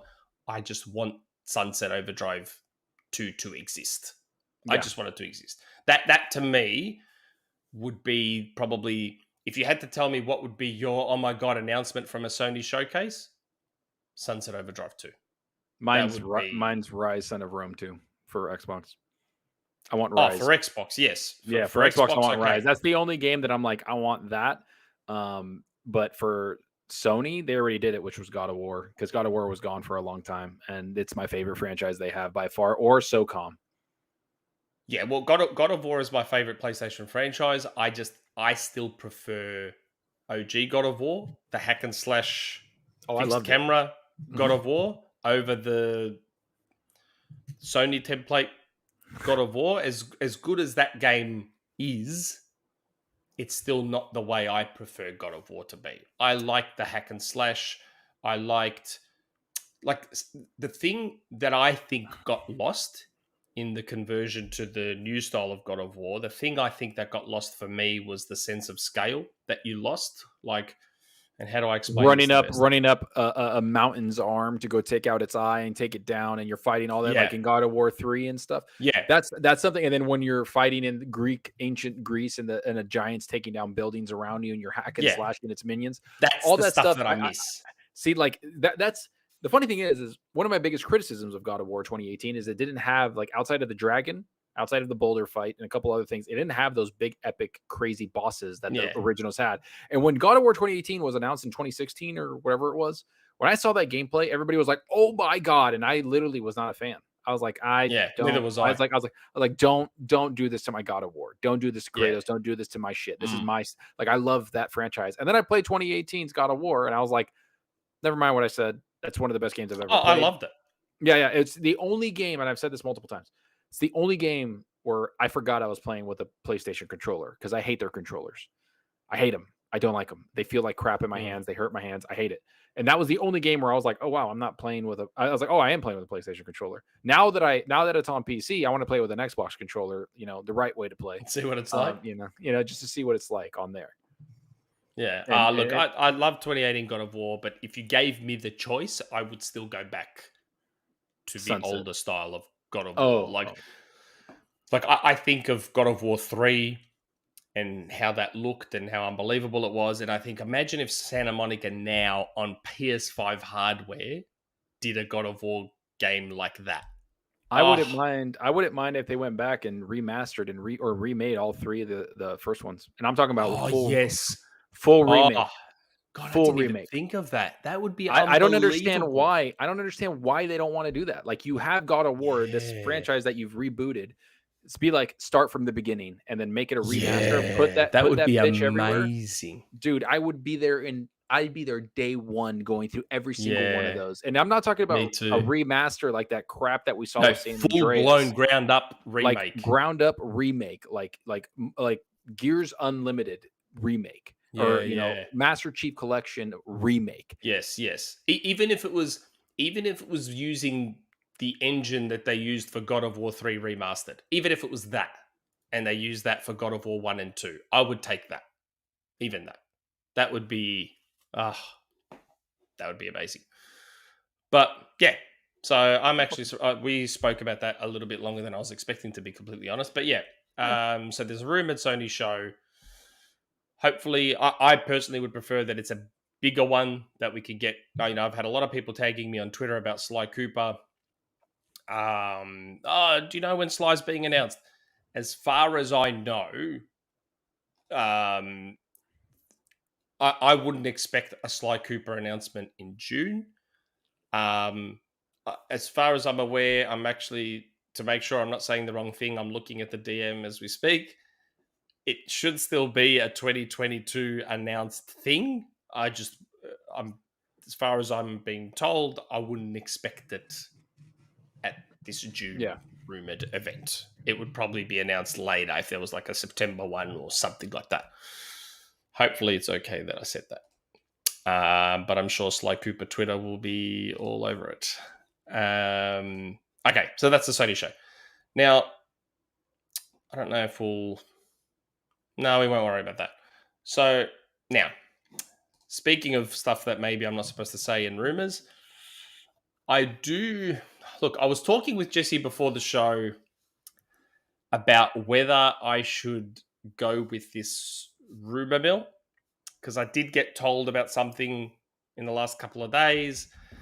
And to be honest, I've been going back and forth with my source about this one because it's a weird kind of nothing rumor. I don't know how else to explain it. It's kind of, should we do it anyway, Jesse? And I just try and explain myself as best I can, or do we not bother? You want me to hit the button? Yeah, okay. Hit the button. We'll see how All we right. go. Hitting it. Rumourmill, we've never heard that before. It's the Rumourmill. Things change, we can't be sure. It's the Rumourmill. You know they may not come true. The XboxEra podcast is not responsible for websites presenting these rumors as facts. Okay. Now, this is... I need to preface this by saying that when I was told this, I was very weird about it. Like, they said to me, "Oh, I've got something to give you." And I said, "Okay, is it something I could use on the Rumourmill for my show?" They're like, yep. And they explained it. And I'm like, oh, that's kind of weird. Like, I need to preface this by saying that this is a very weird, nothing kind of rumor that, like, could very... maybe I should just say it and then people can tell me what they think. So, obviously, we're in a period now where a lot of games are getting delayed. And, the last 2 years have been full of game delays. Now, a game that got delayed already once recently, I think it was back in March, was Forspoken. Forspoken got delayed. So, my source reached out to me and mentioned something, and I was like, oh, basically, what I'm hearing is that there's a possibility that Square might delay Forspoken again, but it's kind of conditional. And apparently this condition is whether they think they can get Final Fantasy 16 out this year. And that's what I mean by this is a weird rumor. That's the way it was explained to me. They said that if Square can get Final Fantasy 16 out the door this year, if they think they can, apparently they will delay Forspoken again. If they think they can get Final Fantasy 16 out. Does that sound as weird as it sounded to me? A little bit, but it also sounds kind of makes sense if you think about it. They don't want to put two big games that they have a lot of budget in at the same time, so they want to bring Final Fantasy out to give it its time to shine, and then Forspoken, since it's a new franchise, you think about it, they don't want it to miss the mark. So they're kind of like give it more time, let the bigger franchise and Final Fantasy stay there, and it sounds like Square Enix to me. Square Enix doesn't want anything to fail, right? And then they always say, "Oh, I guess so." This underperform. I don't know, the way it was, they explained it to me and I read it and I sat there, I'm like back and forth with them in this DM. I'm like, so tell me exactly what I need to say, because I find this weird and confusing. I'm like, because I remember, I'm not into JRPGs and I'm especially not into Final Fantasy. So I haven't been keeping up with what's going on with Final Fantasy. Was it planned for 2022? Has there been talk that it's a 2022 game? No, there hasn't been much talk about it at all, and I think, and that's why I found it weird. Like, I'm like, it's also we're not into that franchise, like you just said. You're not like keeping up to it. Like in my head, they did right? Like, just talk about it lately, saying that the game producer came out and was talking about it, saying they're still trying to get it out. Like they're working on finalizing stuff. So it has been in the news a little bit recently. Okay, and I assume it would probably be at a Sony show. That's literally what the rumors were saying. That I've heard people say like, "Oh, Final Fantasy is going to be there," and I'm like, listen, I'm not an insider. I don't know anybody. Like, people just message me random shit in DMs, and they're like, "This is what I think is going to happen." And some people, like, they've said things to me and they've been right. I just never talk about it because I'm like, hey, like, that's cool. I'm not going to go out on a limb and have an article written about me, Nick.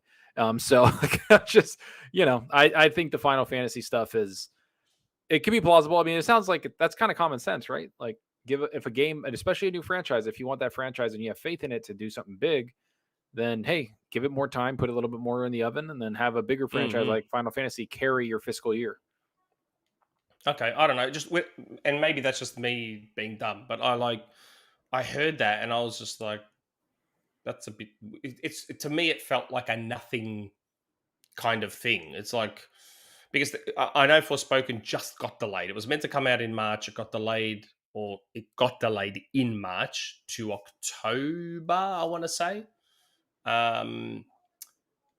So I've thought October 11 is what BRiT said in the chat, at least. The alleged release date for Forspoken. Yes.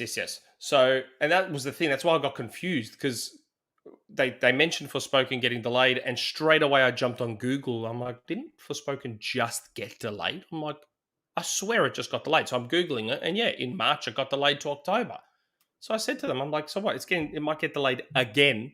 They're like, yeah. I mean, it's a perfect time to do it, right? Like all the hate went to Starfield and Redfall, so they're like, hey, how about we just delay our shit right now because it needs it. By the way, you can buy Forspoken on the Xbox Microsoft Store. Yeah, I saw on PC. Everybody's saying that's a PlayStation exclusive, but if you have the Xbox Microsoft Store, you can buy it there for $70 and get achievements. That's where I'll play it. I'm not gonna. Yeah, I saw that. That's pretty funny. Yeah. But yeah, apparently, if as we like to say, if they can get Final Fantasy out the door this year, apparently, they will most likely delay Forspoken. And Final Fantasy would be an exclusive to Sony, wouldn't it? It is. It's been confirmed to be exclusive. Again, I don't know if it's 100% whether it's timed or full. I'm assuming it's full. Because Sony is obviously very, very focused on owning Final Fantasy and being associated with Final Fantasy. Zero, $2 super chat. Is Final Fantasy Remake coming to Xbox in June? I've seen this rumor floating around on Twitter. Again, I have not heard that is the case. I am sticking to what I have always said from day one with Final Fantasy Remake on Xbox. I would not hold my breath for it. Yeah. I would not hold my breath. I am of the belief it's not happening. That is my belief. I know. I keep seeing the rumors like everyone else that apparently it's coming and it's going to be... I don't know. To me, if it was going to happen, it probably would have happened by now. To me. Yeah. I think it's been like 2 years. Isn't it like 2 years now? It's like been over 2 years now. If it's over 2 years, people just temper expectations on that. If it comes, it comes. And I will say this: if it does come, yeah, I think it is on PC. If it does come, it is. It's a horrifically bad port. There you go. That's exactly. Okay. I remember that now. I tried playing it, and it's one of the worst things I've seen. It is just the PlayStation version, directly and very poorly implemented with like no mouse controls on the menu. It's so bad. Okay. But I will say this: if it does come to Xbox, I can 100% see this being like a Game Pass thing where they're like, Final Fantasy's coming and it's on Game Pass. Here you go. Yeah, for sure. Like, bam, like that's it. Like just to get people to know that it's there. Yeah, that's just me. Yeah. Oh, look, again, my stance has been the same from day one. I would not hold my breath for it if I were you. I would just go out if you want it that desperately. Try and get yourself a PS5. Yeah, or a PS4. Oh, yeah, it's on PS4 as well, isn't it? Yes. So, yeah, or a PS4. But, yeah, that's the rumor mill. I found that I wasn't going to even say anything, but I don't know. I thought, by God, at least if I put the proviso in there and explain myself as well as I can, hopefully I don't cop too much abuse for it.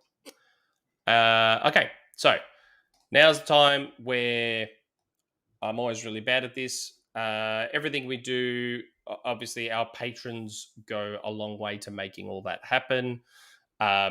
So this is the time where Jesse will hopefully, because remember guys, I'm not watching the stream while we're doing this, so I'm blind. Hopefully Jesse will have the ticker along the bottom with all our patrons. Like magic, they're there. We have multiple tiers. We have the tip jar, which is like $1, $3 tier. Obviously, the $12 and $30 tiers, you guys get the mention on the banner there. There's merch. And one of the other perks of being a patron is that you get to ask community questions. So we have like a section of our forum that's for patrons only. Every week, I create a thread in there where I say, hey, guys, get your community questions in here. And then we read those out on the show. We tell them in advance, when we have a guest on and that sort of stuff. And sometimes they'll ask us questions that are directed at our guests. So obviously, we want to say thanks to our patrons. With that said, it is time for our community questions. I expect a lot of Greek and Greece focused questions in there because I may have told everyone to drop a Greek recipe in that thread, jokingly. Oh shit! A lot of So gyros. let's see. Yeah, gyros. I hate when people say it. Oh god, don't you hate it when they say that in TV shows and stuff? I'm gonna have a gyro. No, dude, my It's friends Yeero. troll me. They're like, "Let's go get a gyro." I'm like, "I will snap your neck." I know, Like Man of stop Steel saying style. Gyro. It is Yeero. Yeah. Just stop saying gyro. It's not that. Like, I understand that people have problems rolling the R's, and you can still say ro. Just say ye, like YIRO. Gyro. Yeero. It's not gyro. Please stop saying gyro. Okay. First question. Creaky legs.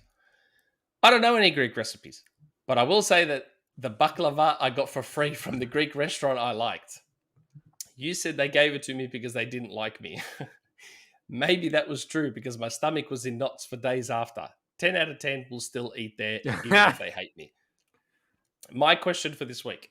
What percentage of CGI trailers to gameplay do we see at the Xbox showcase this year? I may be a bit harsher because I still think Microsoft doesn't understand the theatrics of shows enough, that even Bethesda can do much to improve it. So I'm saying 35% gameplay total between both Xbox and Bethesda. Most of the biggest games will just be CGI or in-engine cinematics. Ooh, that's an interesting question. It better be about 65%, 70% gameplay. I'll tell you that right now. Yeah, I know. It's one of those weird conundrums that Microsoft's in. Like, I kind of feel for them because the situation that Microsoft is in right now, they've sort of half painted themselves into this corner. And they're in this weird spot now, and I don't know how they get themselves out of it. So, and I think this is a byproduct of not being the market leader. So, Microsoft's in this weird spot where they buy a studio, right? And now they're saying, because they once had a reputation for meddling back in the day, you know, it's sort of come out that there was a lot of issues with Bungie. That's why Bungie wanted independence. Then you look at Twisted Pixel wanted out. There was always talk that Microsoft were very overbearing and meddling with look their at Skype. studios. Well, Microsoft in general, Skype, everything. Yeah, they were very meddly. So, and I think at the same time they've overcorrected now with their new acquisitions, and they're a little bit too hands off. I think they've gone and overcorrected the other way, but they're in this weird spot where I feel like maybe they're almost worried that if they start to get a bit too authoritarian again, their studios will most likely crack it and people will start to leave. Again, that's just a theory of mine. Like, I feel like they're in this weird spot where they don't want to piss off their studios. yeah. So if a studio wants to delay a game, they'll delay a game. But deep down, it must burn them. With every delay they cop, because they're letting their studios take their time, it must burn them inside. And they don't want to push their studios too much. And they also don't want another July 2020 Halo showing. So they're in this weird spot where it's like, well, we don't want to push them and force them to show the game before it's ready. But then if we show CG, people will hate us for it. So they're just in this really, really awkward position right now. It's called balance. They need balance. They Yeah. need gameplay. If you need to show gameplay of Starfield, you need to show gameplay of Redfall, you need to show gameplay of other games that you have coming out, Motorsport if that's coming out. Whatever's coming out in the next 8 to 9 months, you better start showing gameplay for it. No excuses. I don't care. I don't give a shit. I'm not here to help you. I'm not here to be your friend. I'm here to tell you that that's what gamers want. Now, if you have CGI trailers like you did with Redfall, that's like, hey, this is a year plus away. Totally fine with it. Announce it. You know, if Contraband's coming out soon, show gameplay. If all these games that you have announced, you better show something. I understand that Fable and all those games you showed 2 years ago was kind of like a, hey, we're working on shit. I don't expect to see much from those, and I know that in my head. But everything else, you better show gameplay. That's all I'm saying. Like, I don't care. They need to. Like, if you don't show gameplay, then you're still looking, you know, you're on the outside looking in, because that's what Sony does. No offense. Don't try to be like Sony. That's not what I'm saying. All I'm saying is that show us what the game is. In 2019, they had like wrestlers going under the freaking stage and showing wrestlers play Gears. I'm like, I don't give a shit about these people. I just want to see the game. Show me the game. Yeah. And then at the same time, now that they have just delayed their two biggest games out of 2022, so on the surface right now, it looks like they have nothing. They also need to do the whole Fable thing again, where they just show basically a title screen for something that's going to get people excited for the future. They kind of need to do that now too, to sort of distract from the fact that they don't seem to have anything for 2022. So I just feel like they're in this super, super awkward spot right now, which is of their own making. Don't get me wrong. It's of their own making, but it's just, it's going to be a very, very interesting showcase. I'm very curious. Yeah, I'm curious too. I want to see what it is. Just make more gameplay. I don't know how much gameplay we'll get. Like, the only two games that were supposed to come out this year have just been delayed. And I assume those two will get gameplay. But then what's the likelihood anything else does? Unless there's some surprise game that, like, because, we know that Obsidian is quite an amazing studio in terms of being able to get a lot of stuff done at once, kind of like Insomniac.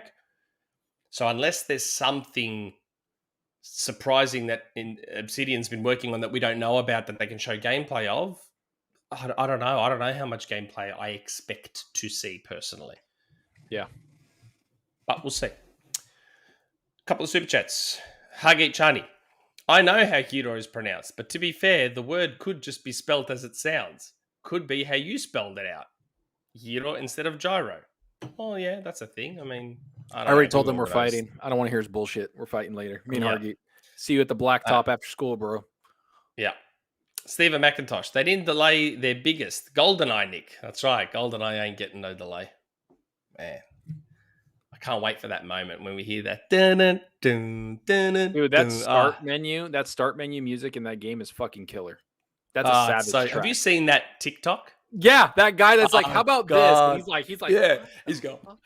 Yeah, he's like, oh that's shit, so good, dude. That when I saw that TikTok, I died, bro. I was like, dude, for real, that thing is too freaking ill for anything. Like, that was the best. That TikTok was so good. The way he's dancing and it keeps cutting back, and he's like full on dancing. It's so good.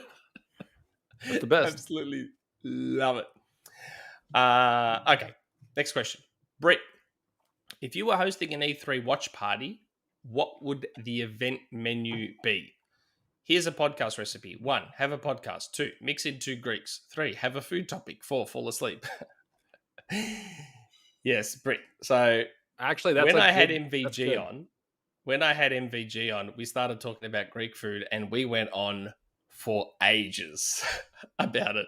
We started going for the longest time talking about Greek food because it's so good, though.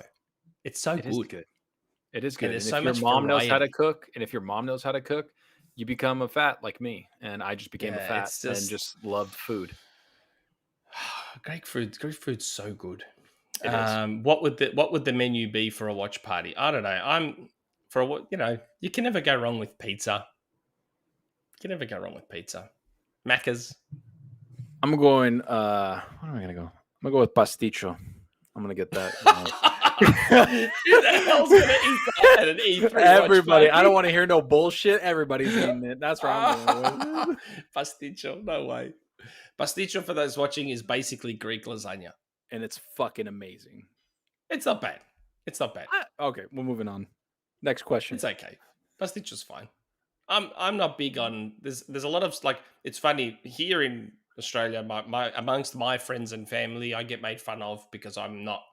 Like, I'm Greek, but I'm not a Greek. Like, I don't eat feta. I don't eat olives. I'm not a fan of... Like, I'll eat pasticcio, but it's like, whatever. I hate fasolada. Yes, that's why I get made fun of a lot here, because I don't do a lot of the Do you Greek eat stuff. Lamb? Yes, of course. Okay, I don't do the white bait thing. White bait, the fried white bait. I don't do that. That's gross. I literally heard you say you don't eat feta and olives, and I was like, "What the fuck? That's 80% of like our diet." Yeah, I don't. What the hell is going on? yeah, there's a lot of that very Greek stuff that I don't do. But then at the same time, I do the fried octopus or the grilled octopus, and I do the sweets. Forget it. Obviously, the desserts I'm all the way into. But a lot of Galactoburico. Galactic Burrico is amazing. Galactic Burrico is amazing. And like I do like fakes. Fakes I'm a fan of. Fuck yes. As I've gotten older, I hated it as a kid. And I said this to MVG a couple of weeks ago. I hated fakes as a kid. But as I've gotten older, I do like it. So a lot of the time when I go and see my grandmother now, there isn't sufficient fakes. No, yeah, you don't have to sit there from scratch and make me fakes while I'm here just to visit you for an hour. Just calm down. I don't even tell her that I'm visiting anymore, because if I warn her in advance, she will cook enough food for 15 people just for me and the kids. Yep, that's it's too Yaya's, much, bro. That's Yaya's. What are you talking about? So That's why I don't call warn in her. advance. I'm like, I'm about to feast. No, like a that's damn why king. I don't call, because I don't want her to do that. I'm there to visit her. I'm not there to eat. So I don't tell her I'm going. And she still tries to cook a million things when I get there. That's how they show their love. Yeah, well, it's too much. Okay. Good old Collingwood. Hello, John, Nick, and Jesse, and welcome, Zalker. Obviously, good old Collingwood did not know John would not be up. Recently, a gaming journalist tweeted that he would like to see smaller games come out of one of Sony's first-party studios. Games that don't take 5 years and tireless crunch to make. I agree. We know that Obsidian's Grounded is due to go out of early access this year. Bleeding Edge was a smaller project from Ninja Theory. And Project Pentiment is also a game coming out of Obsidian.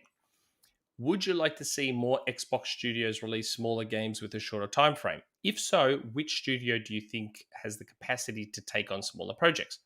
Zalker, why do you forget to mention Series S gamers when you ask what games people are playing in your videos? With the sales figures coming out of Japan this week, you are alienating a lot of new Japanese gamers. Smiley face. What a troll, and I like it. I like the troll that he just threw at me, because I don't say Series S. Because you know why I say that, guys? At the end of everything, I'm like, tell me what you're playing on your blah, blah, blah, blah, blah, blah. It's because I'm looking at what I'm talking about. So, like, I have my Series X right there, and I have my PS5 right there, and I have my PC right here. So I ask about, what are you guys playing on those things? Because I'm playing on them.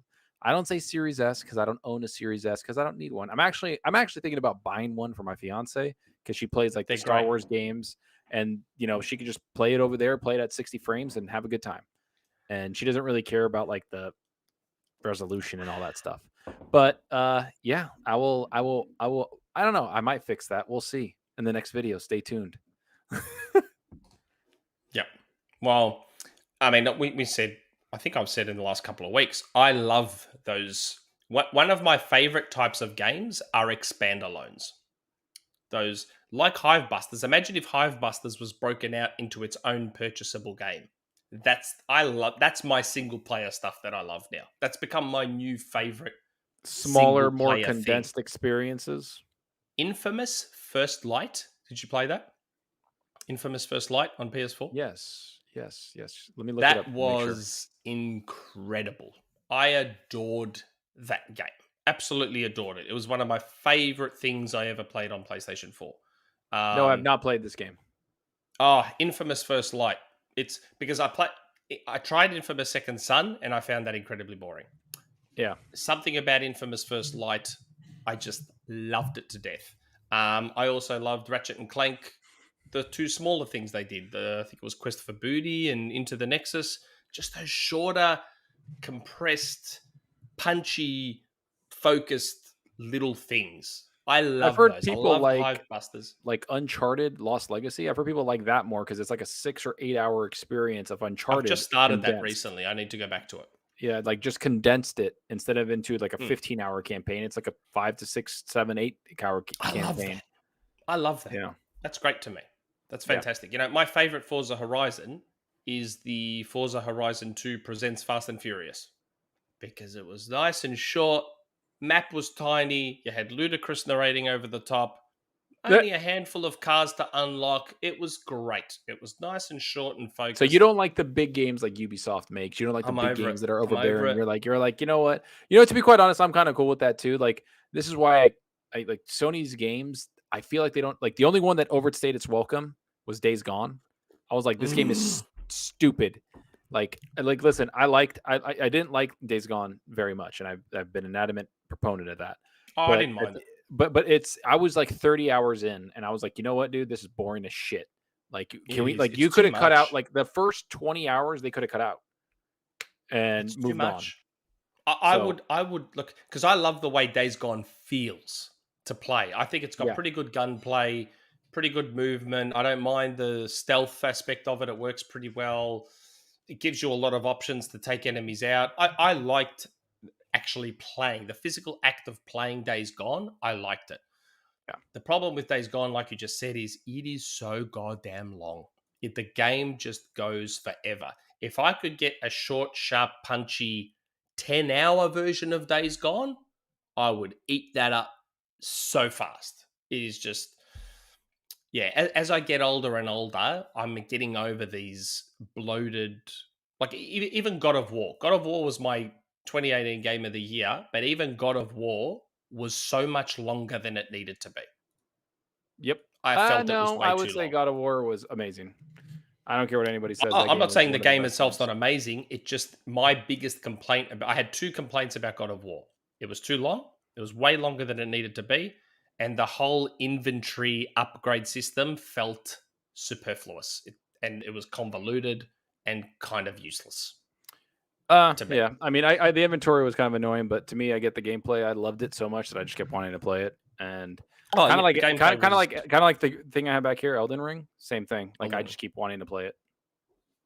I have like 160 hours in Elden Ring, and I'm not done with it because I don't want to finish it. Everybody's like, "Why aren't you finishing it, fraud?" I'm like, I don't want to. That sense of exploration, that sense of awe, I don't want it to be gone. Fair enough. Yeah, but to answer the question, I love the smaller stuff. I love short stuff. Yeah, I get more of that. If I could get shorter, compressed versions of these big AAA productions, I would be all over them. All over them. They're my favorite thing. Yeah. But obviously, the price has to adjust with it. That's part of the reason I skipped Miles Morales. Because when I heard that Miles Morales was like a 6 to 8 hour thing, I'm like, oh, cool. I'd love to do a 6 to 8 hour thing of Spider-Man. But in Australia, it was $100. And I'm like, well, hold on a second. I'm not going to pay. Like, Infamous First Light was like $30. And I adored it. I would have paid $50 for Infamous First Light, $50 Australian, because I know $50 in the US is a lot more than it is in Australia. Yeah. I would have paid $50 for First Light. But I'm not going to pay $100. Yeah. Like, I'm not going to pay $100. And that's like, my little cousin got Miles Morales. Massive Spider-Man fan. He's basically in the PlayStation ecosystem just because of Spider-Man. He's normally an Xbox guy, but he has PlayStations purely for Spider-Man. I bought the Spider-Man PS4 Pro edition. Yeah, that thing was nice. PS4 I own. I have that. That's why I bought a PS4, was for Spider-Man and God of War. Yeah. And that same cousin rang me. And he's like, hey, man. I'm like, oh, what's wrong? He's like, is Miles Morales supposed to be like a 6-hour game? I'm like, apparently, yeah, why? He goes, oh, because I beat it in like 6 hours. Everything's done. I'm like, oh, okay. He's like, yeah, but it was $100. I'm like, oh, really? Was it? Like, yeah, I paid $100 for it. It was over in like 6 hours. I'm like, oh, well, what can I say? Luckily for me, I console share with him, so I also have Miles Morales. But yeah, it's just, to me, that's the issue with these shorter things. I want my shorter games, but obviously the price needs to adjust a little, at least a little bit with it. To me, $100 Australian for something like that is probably a little bit much. Where Infamous First Light, like I said, I would have been willing to go to $50 for Infamous First Light. Yep. Absolutely loved it. It was just, if you haven't played it, I think it's part of the whole PlayStation Plus collection and all that sort of stuff. And all their first party. All their first parties are on there. Yeah, that's right.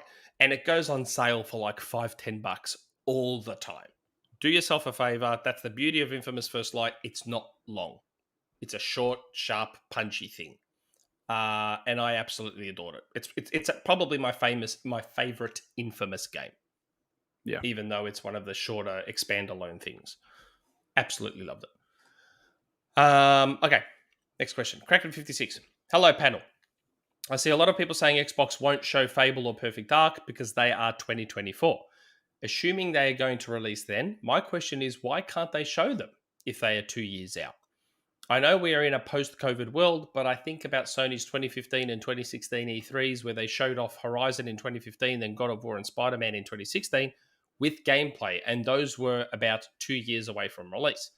I think it could be more likely now after Starfield and Redfall getting delayed. Rand has said he heard every studio submitted something. If those games submitted gameplay, they should show them.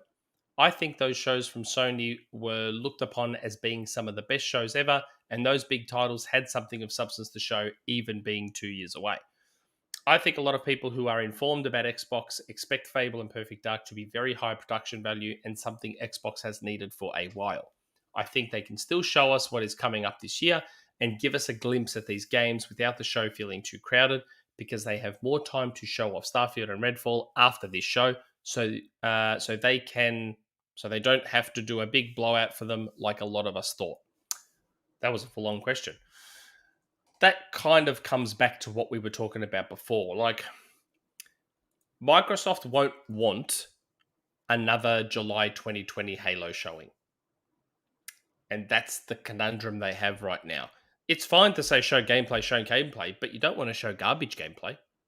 Because as Microsoft has found out, if what is shown doesn't look, even though it's like a year out or more, if Microsoft doesn't show something that looks, oh my God, off the charts amazing, so basically they have to fake it, then they will get hammered from pillar to post. And that's why I keep saying Sony knows the game. So Sony will do everything possible to create a vertical slice or whatever that is an accurate representation of what the final game will be. I mean, if you go back to Uncharted 4, look at Uncharted 4's first showing, where they showed that pre-rendered thing of Drake lying on the ground in a puddle of water, flies crawling on his face, and it was at 1080 60, and the game never ended up looking. It still looked very, very good, but it certainly didn't run at 60 on PS4, and it didn't look as good as that pre-rendered thing.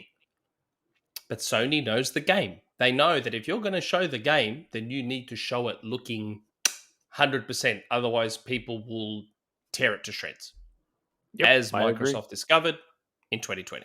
Well, Ubisoft discovered, every game developer discovered the Watch downgrade. Dogs.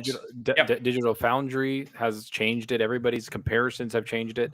So they don't want to do that no more. And they're not going to do that anymore. And that sucks. But hey, at the end of the day, they don't want to get scrutinized for shit. And like, don't get me wrong. Oh, then just make better things. Well, they got to get those things to be made first. And so they're not going to show you some gameplay and some level that doesn't exist. That's right. And this is what I mean. This goes back to what we were saying before. Microsoft's in an awkward spot. They don't want to push their studios. They don't want to force them to do something they don't want to do. So it's great. If Rand heard that every studio has submitted something, that's great. But we don't know what's been submitted.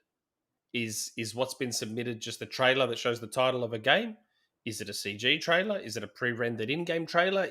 We don't know what those things are. It could be anything. For all we know.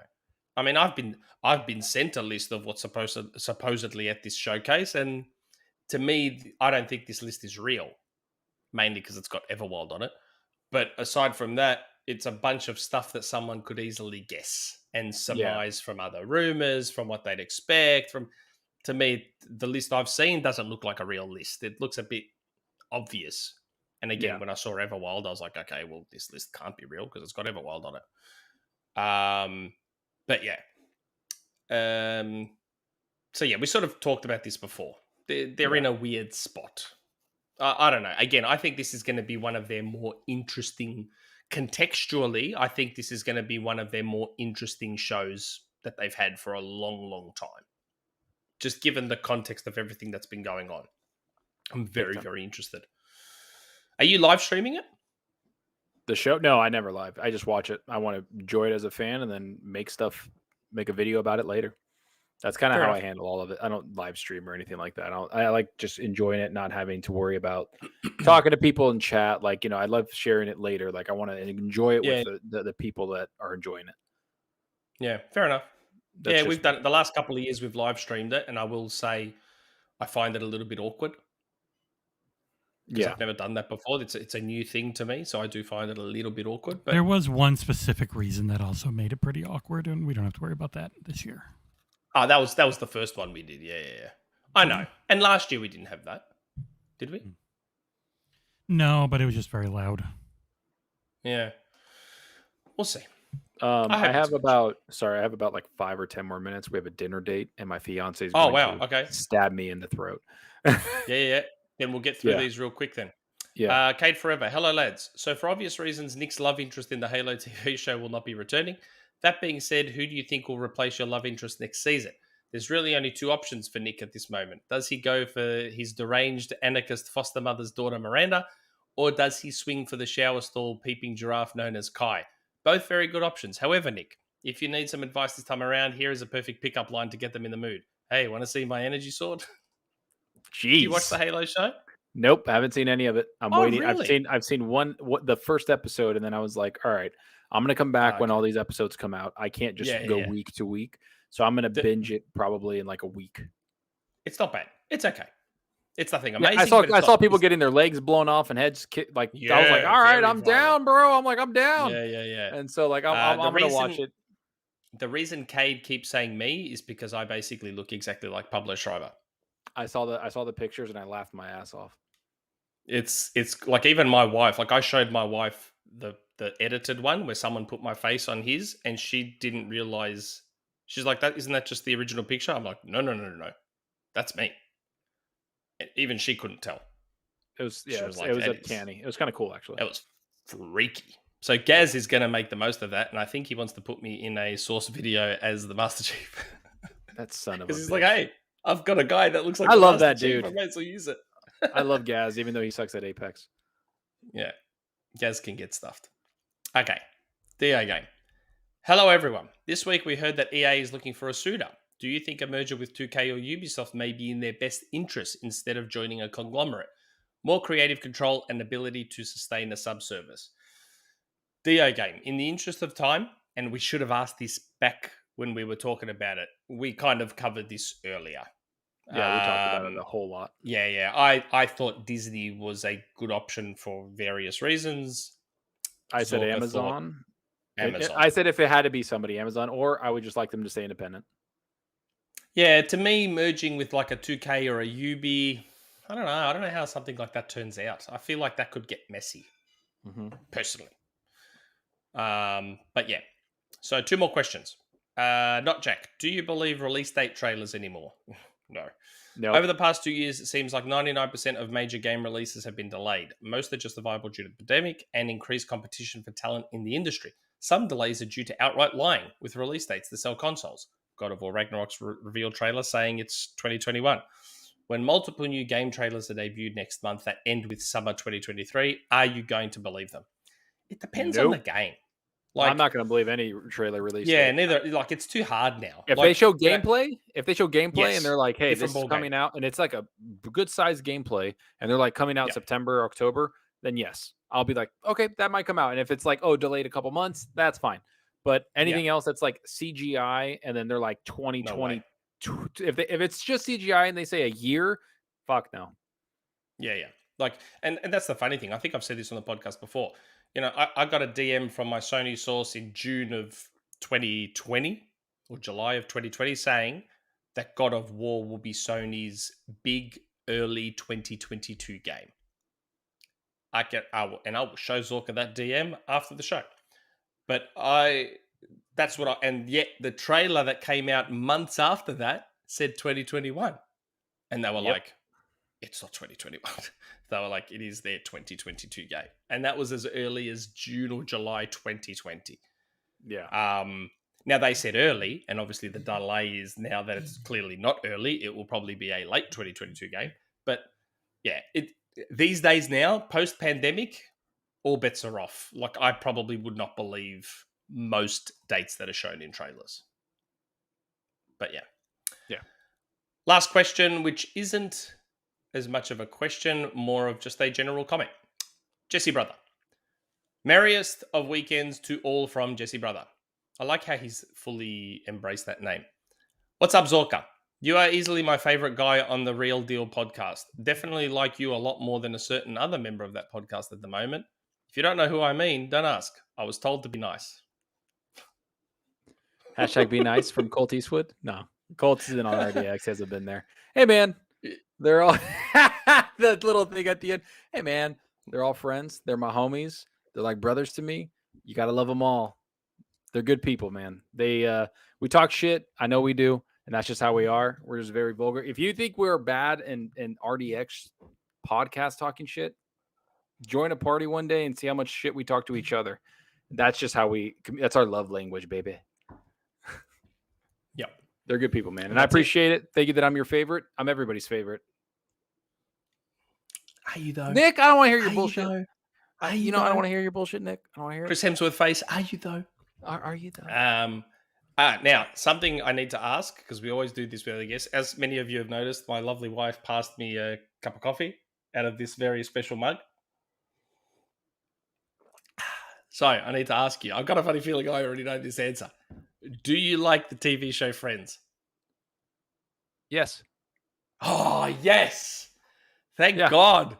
No Yeah. one likes it. I No used to one hate that we it. I get used on to hate likes it. And then I got really sick and it was on Netflix and I binged the whole thing and I just was watching best it and show. I watched it for a week straight and it is a good show. I actually laughed at it. Like Chandler's my favorite. Everybody else sucks. Chandler's the freaking funniest. You know Jennifer Aniston's Greek, yeah? Yeah, of course I know that. Come on now. The Greeks know Greeks, man. That's why we smell it in the air. We're like, know who but her I couldn't dad smell it. I couldn't smell it with you because you don't eat feta or olives, you jackass. So That's I couldn't right, smell see? it. I do a lot of garlic though. Do you know? It's funny. The first time I found, do you know who her dad is? No. Jennifer Aniston. When I first found out, I freaked out. Who? Victor from Days of Our Lives. No shit. That is Jennifer Aniston's dad. Dude, that's the freaking weirdest thing. You always, it's always weird shit where it's like connected with somebody inside the business, right? Yeah, yeah. Looking it up. That is her dad. But yeah, Jennifer Aniston's Greek, mate. So Look at that. Greek's still better. Greek's the best. Oh my god. Check out the rest. Check out fuck the rest. Anyway, so that's we had to wrap up quickly. I wish Zalker had told me before the show that he had a. I am so sorry. I didn't, dude. You think I would have spent the show along faster if I had known. Don't worry about it, man. Okay, so that's it from us this week. Zalker, is there anything you want to plug before we go? I'm on Twitter, Zalker87, YouTube Zalker87. Come check me out. I make content about games. If you don't know who I am, I just like talking games, playing games, and I'm going to be brutally honest no matter what. And Nick, I appreciate you bringing me on here, man, honestly. And everybody else. Too bad your Greek-hating co-host couldn't join us, you know. But yeah, you guys have a pretty good production. I like the Greek flag, and I appreciate it. Chat was really cool, and this was a lot of fun, man. We should do it again. No worries. Thanks for coming on. Yeah, so with that, everyone, we will sign off for this week, and we will speak to you all next week. Ciao for now. Thanks, everybody. Or should I say, Yassas? Yassas. Not on Xbox, though.